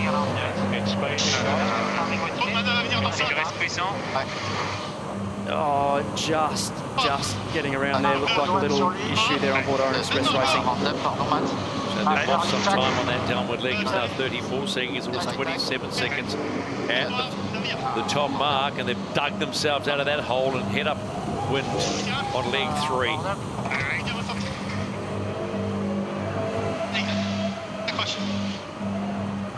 Nice recovery tack there to keep the boat on the foils. Big push now for the cyclists after the big gear change at the bottom. Un peu plus d'air. Ouais, carrément, on va toucher devant. La tête molle, la pression d'enceinte. Et pas très loin de... Ouais, c'est à gauche. Je pense que c'est à prendre dès que t'es relancé. Ouais, on va se retrouver petit côté. Having a little look at a replay here of that last jibe into the bottom gate there. Orient Express Racing, I just noticed a little mainsail issue. And you see there that the mast not rotating and the mainsail actually not going through. You see the jib go through, but the mainsail hasn't. So basically no power there. You can see the stalled flow on the main. Not sure what the situation was there, but no doubt we'll find out. But the guy's doing a really nice job just to get the boat going and actually get around the mark and keep the race alive. 31 target. Peut-être un petit doigt dans quelques centaines de mètres là. Un peu plus haut. Ouais, ça relance un peu, Matt. Ouais. Ok, super. Leeward helmsman there, second from the front, basically turning into a tactician and trim setup guy, basically, to leeward there, looking at the course management, the opponent, and actually doing the base settings of all the aero package. It's become a big job, isn't it? You drive, you're the tactician. Quite often you're running performance as well. It's a lot. And also the communication is really hard, I think. The language you use, the way you say it, the way you paint the picture, that is a skill that really has to be refined constantly. On to Chase Boat Zero with Peter Lester. Orient Express Racing, what are you seeing, buddy? When they're able to sail without being influenced by Luna Rossa Prada Pirelli, the boat looks really nice. One observation that I am seeing in the mainsail, in the bottom third of the mainsail, there's some wrinkles coming out of the logo in the bottom third. And I'm surprised they haven't tidied that up. And Glenn might be able to comment on that. I mean, to me, it looks like it might be the mainsail lacking a bit of luck round down in the bottom third. There's certainly a lot going on with mainsail design on these boats, and great comments there, Pete. And obviously these mainsails going through a huge power range in these light air conditions, so a lot of gear changing going on, mast rotation, clue position moving, Cunningham's, main sheet, Traveller.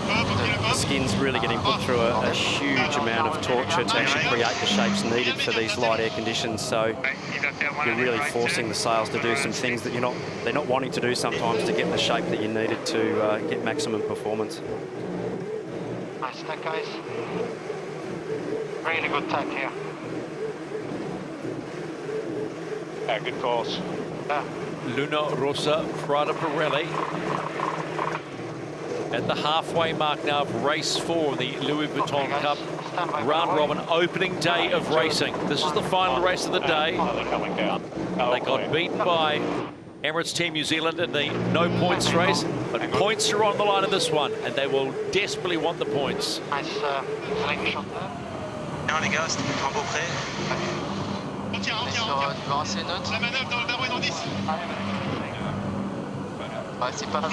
Bear away in 10.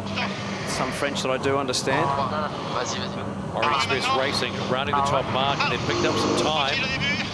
And that's the most important thing. It was 34 seconds at the bottom mark, 26 at the top.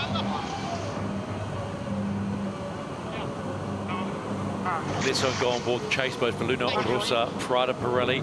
Philippe Presti joins us now. This is what it's all about. Points matters. Sailing comfortably. Yeah, well, comfortably. At the bottom gate is very marginal foiling, and doing maneuver down there is pretty tricky, and we still have to push and make no mistakes, you know, because if you land, it's pretty much a race over. So it's not over until it's over. Philippe, it's Glenn here, mate. New sails on board look pretty nice, mate. The big jib there, nice and smooth. So sailmakers have done a pretty nice job there. Well done. I will tell Marco he will be pleased. Thank you, Glenn. Nice, mate. Thanks for your time, Philippe. We'll talk again. Welcome. Not in a rush, but happy to go here. Okay, boys. Nice pressure now for the job. Big right. Okay, coming down. On, no more.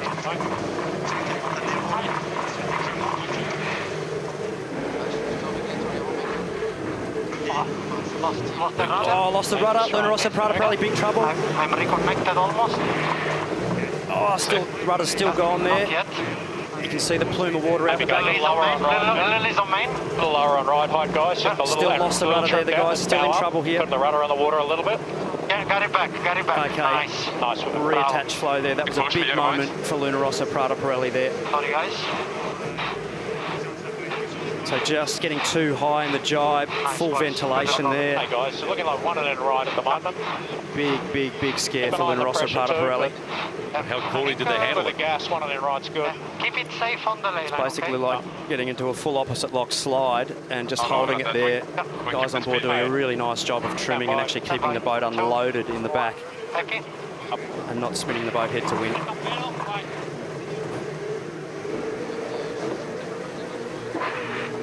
That's tricky, isn't it? You want to keep the boat high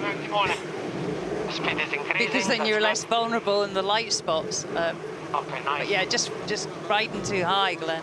Yeah, just you look at the rudders. They're just so small and so skinny on these boats, and seeing how hard the guys are having to push now on board.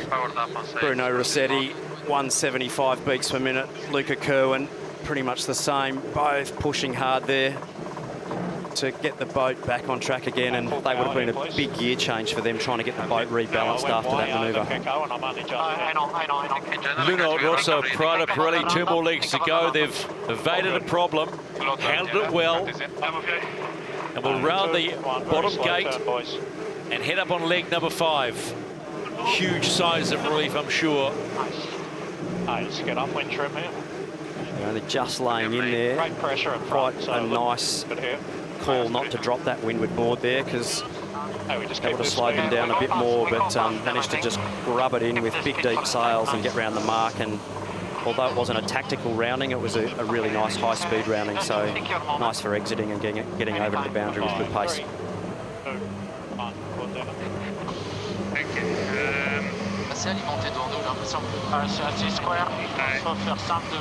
Orient Express Racing approaching the bottom gate. That gap between themselves and Luno Rosso Prada Pirelli has certainly widened on that downwind leg. 2 more legs to go for the French.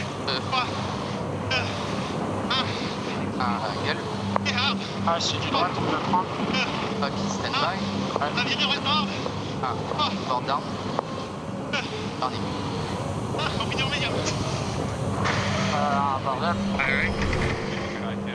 Just having I think a quick look at this jibe again. Lunos Prada getting high there, and you'll just see the rudder let go there. Back of the boat sinking. That's basically just pulling an air path down the rudder shaft itself. So basically running no grip there at all at the back, and you hear Francesco Bruni there taking over the handlebars. That's generally not what you want to feel as you take over the handlebars, getting a little stitch up there from your mate on the opposite side, but they hung onto it and did a good job of keeping the boat straight again. For those watching who don't really quite get what went on there, was that a real avoidance of a disastrous moment? Very, very close to having a real spin out, and basically if the back of the boat fully lets go, it's like spinning a car. You basically spin the car out on the track and you'll then stop doing a head to wind check. So guys did a really nice job of keeping that under control and actually easing the mainsail down when that was happening, keeping the board down and actually not trying to raise that windward dagger board out. So unloading the back of the boat, keeping the jib in, keeping the boat balanced and neutralising the load on the rudder was really a good job there to keep that boat going straight. Cool heads rain on that one. Definitely cool heads there.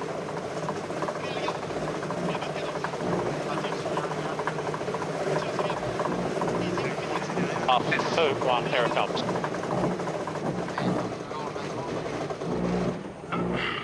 Jimmy Spittle calling the breeze, and breeze has become the overriding issue, not necessarily defending what's happening behind, but looking ahead to see what's coming. Got a little comfy little lead here over Orient Express Racing. Luno Rosso Prada Pirelli just looking far, far up the course at what's actually coming down. We can only really see on the LiDAR what's inside the boundaries. They can actually look past the boundaries at what pressure is actually coming down. So I'll be looking far, far ahead to make sure they're not sailing into light pressure, particularly when they're doing the manoeuvres. Here we go. Just hooked up. Nice. Orient Express have sailed a tidy race. I would hope they'd take something from this.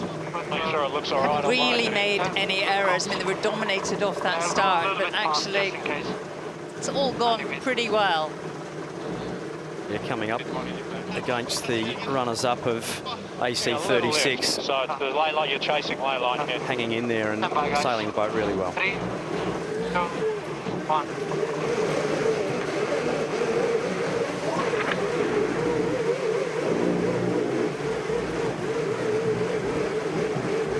fantastic tack there. Luna Rossa Prada Pirelli, really, really high bottom speed there.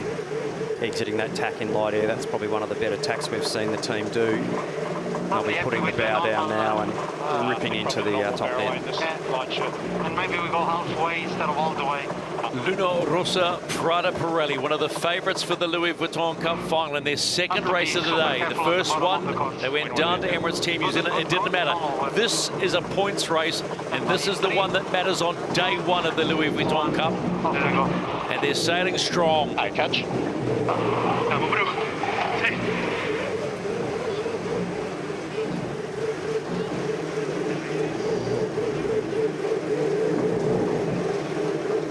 Righty, so I'm thinking to jive pretty soon. I thought, yeah, we'll be in his gas though. Take it down here. And down. We have to go anyway. Hey, coming down. Nasser's motor. One, and bullets going. Yeah.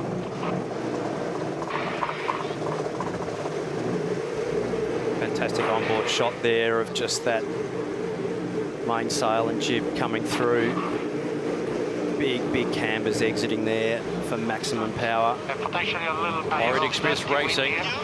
One more downward lead to go towards the finish. Haven't done too much wrong. Okay,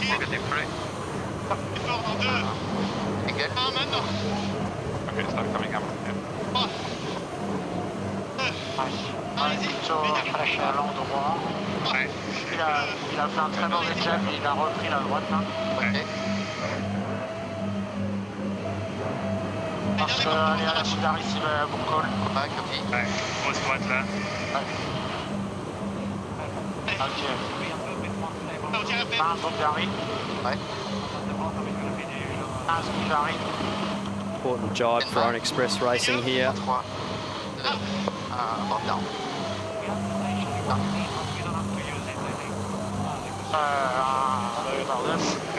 Better over here than keep going. A little lighter on my side, Keko. Copy, keep going then. I'll lower it under. Orient Express getting their jibing cleanly. As we've seen though, only one little skid or wobble away from disaster. Both boats pushing hard on the right height. Luna Rossa, we're really thinking about the bottom bit of that course. It's a lot lighter. A lot of the problems have happened there. And really need to have a forgiving entry approach to that finish line. VMGs here, obviously Luna Rossa, Prada Pirelli accelerating out of the jibe, so not a true reflection of what their VMG will be. They'll be still probably 10 or 15 seconds away of getting to their average VMG.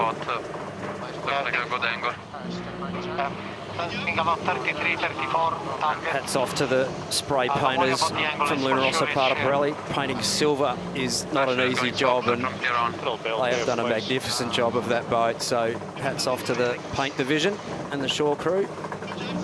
Not an easy job off the gun, that job, and absolutely magnificent looking boat. A little charge here. Another 5 seconds, boys. Stand by. 3, 2, 1, anytime.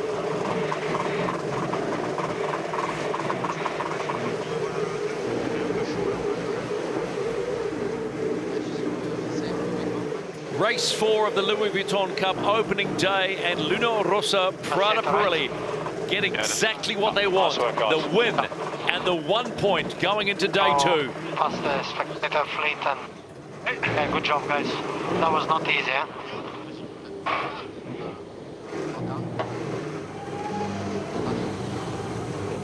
And as we have already seen, if you've been with us for the preliminary regatta as well, not too much celebration, just another day on the job for Luna Rossa. And some Italian that I understand as well. French dangerous and that stuff. Doing some really nice manoeuvres there, coming downwind, and I think the French will be really happy with the way they've got the boat around the track. A tough day, and the team will be really happy to come down and get the boat across the line, having done a really great job. we go back to that one thing that Ponton said yesterday at the press conference. We want to win races. Well, they've won a race on the opening day. There are 30 races in this Louis Vuitton Cup. They just have to keep scoring points, and they might just be the surprise package of this Louis Vuitton 37th America's Cup. And we will wait and see, because there's a heap of racing to come. Orient Express Racing, they'll do it by 50% today. 1 win, 1 loss, but how important will that 1 win be, and potentially more to come as they cross the line to finish in race number 4 on day 1.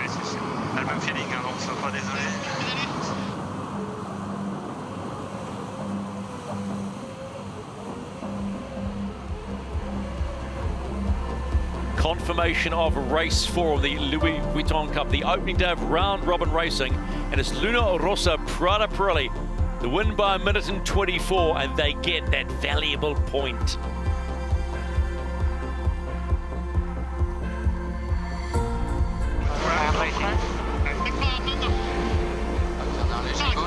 Shirley, just a fantastic start, wasn't it, by both boats, and really it was all on until this first boundary coming over to the left-hand side of the course.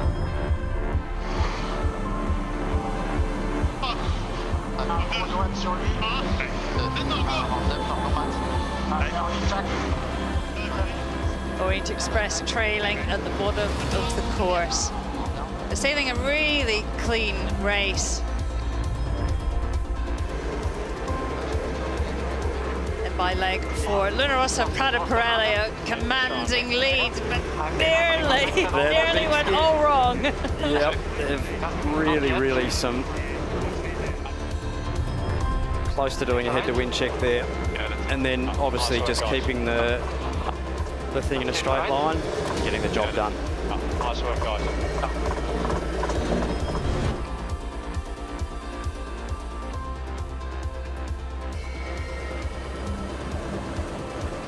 Let's go on board Luna Rossa Prada Pirelli. Jimmy Spittle is standing by. Well, that's what you needed, Jimmy. You got the win. Yeah, that's all that matters. Yeah, it's good to get a win on the board where it was, you know, the French are very dangerous in those conditions. We saw them beat the Swiss earlier on, and yeah, we're glad to take the win given how light and how well they were sailing. Francesco, that rudder issue, nicely handled. That must have been a moment when you went, oi, hang on. Yeah, there are no easy points, I think. And I think the guys did a fantastic job to get control again with the rudder.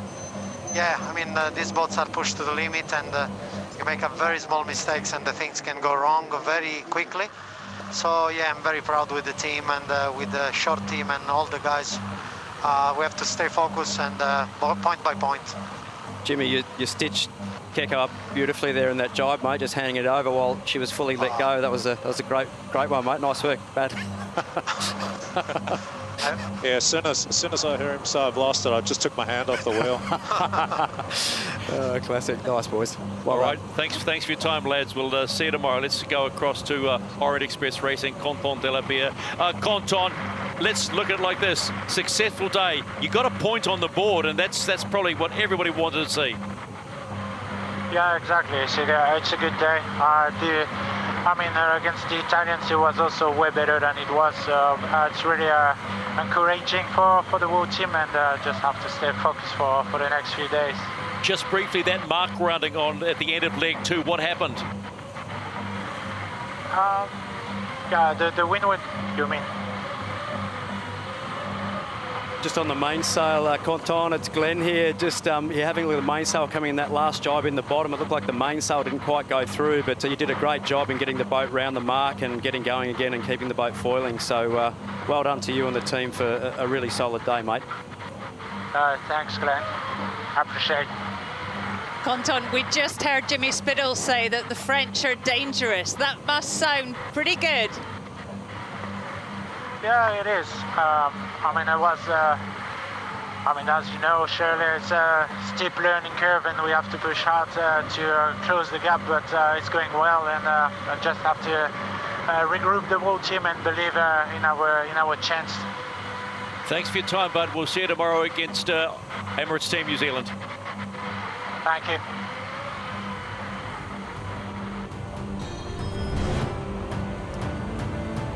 Well, this was right off the start, a drag race off the start. But difficult for Orient Express here. Not a big runway till he got to the boundary, and Luna Rossa did a beautiful job, didn't they? They were higher. They waited till Orient Express tacked and absolutely nailed them. And in this much wind, pretty tough position, nowhere to go. And the meters, oh, painful watching them grow. All right. So that's what it's been like on the shore for people really enjoying themselves. Time for us to wrap up the opening day of the Louis Vuitton Cup. Let's go on board with just quickly with Peter Lester. Peter, what do you make of the day? Who stood out? Oh, obviously, I think Orient winning this morning, or the first race of the afternoon against American Magic, that was a big point for them. For the Emirates Team New Zealand and Luna Rossa, that was an intriguing race. No sandbagging there, and that was the only lead change of the day. Shirley? Wow, day one. There's 30 races in this round robin. We've just had 4, and we have seen a glimpse of some spectacular racing. There's more to come. Look, I think Ian Murray and Malin Roberts here getting the racing away, very, very bottom end early on, but a fantastic job to get all the racing in today, and we saw some fantastic battles and hopefully a lot more to come.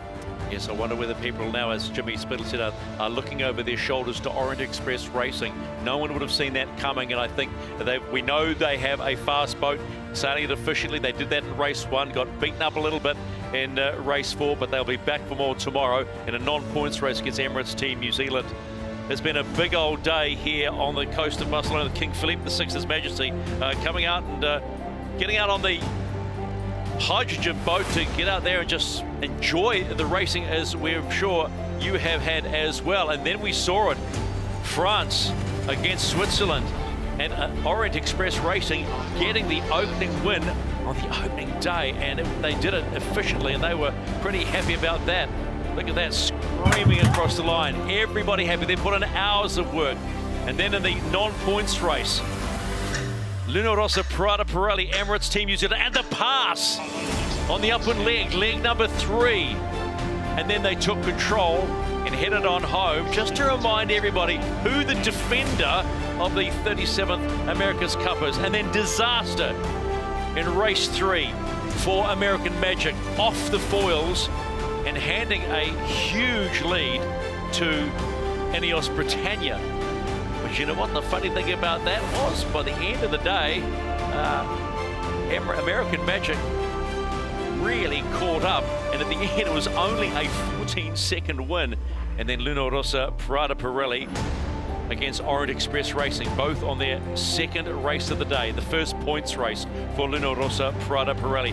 And main still issues at the bottom of leg 2 for Orient Express Racing. And it just wasn't their race, but most importantly, they've picked up a point, and that's all that matters with so much racing to come in the Louis Vuitton Cup. 30 races you can look forward to, and that is a lot of racing and a lot of drama still to unfold. Think about that rudder issue that Luna Rossa, Prada Pirelli had, and they came home comfortably in over a minute win.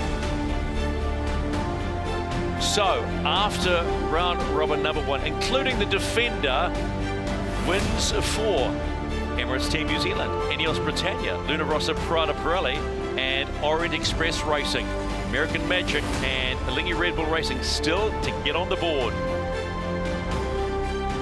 And without Emirates Team New Zealand, same deal, 3 teams get the win, and those points will be huge, even at this early stage and the opening day of the Louis Vuitton Cup. Tomorrow, we've got more racing. Looking forward to this, as I'm sure you are. Starting off, American Magic will want a better start and try and get the point against Alinghi Red Bull Racing. Emirates Team New Zealand have 2 races, so 2 no-point races, and then Italy against USA. Man, it is a big day for the New York Yacht Club's American Magic. What a day of racing we have had to open the Louis Vuitton Cup. To find the 2 boats who will become potential challengers to the defender Emirates Team New Zealand. There is a long way to go, but we've seen plenty, and there's a whole lot more to come. Racing off the coast of Barcelona, nervous faces, but we're now at the point of no return. Who gets there? Stay with us, and you will find out.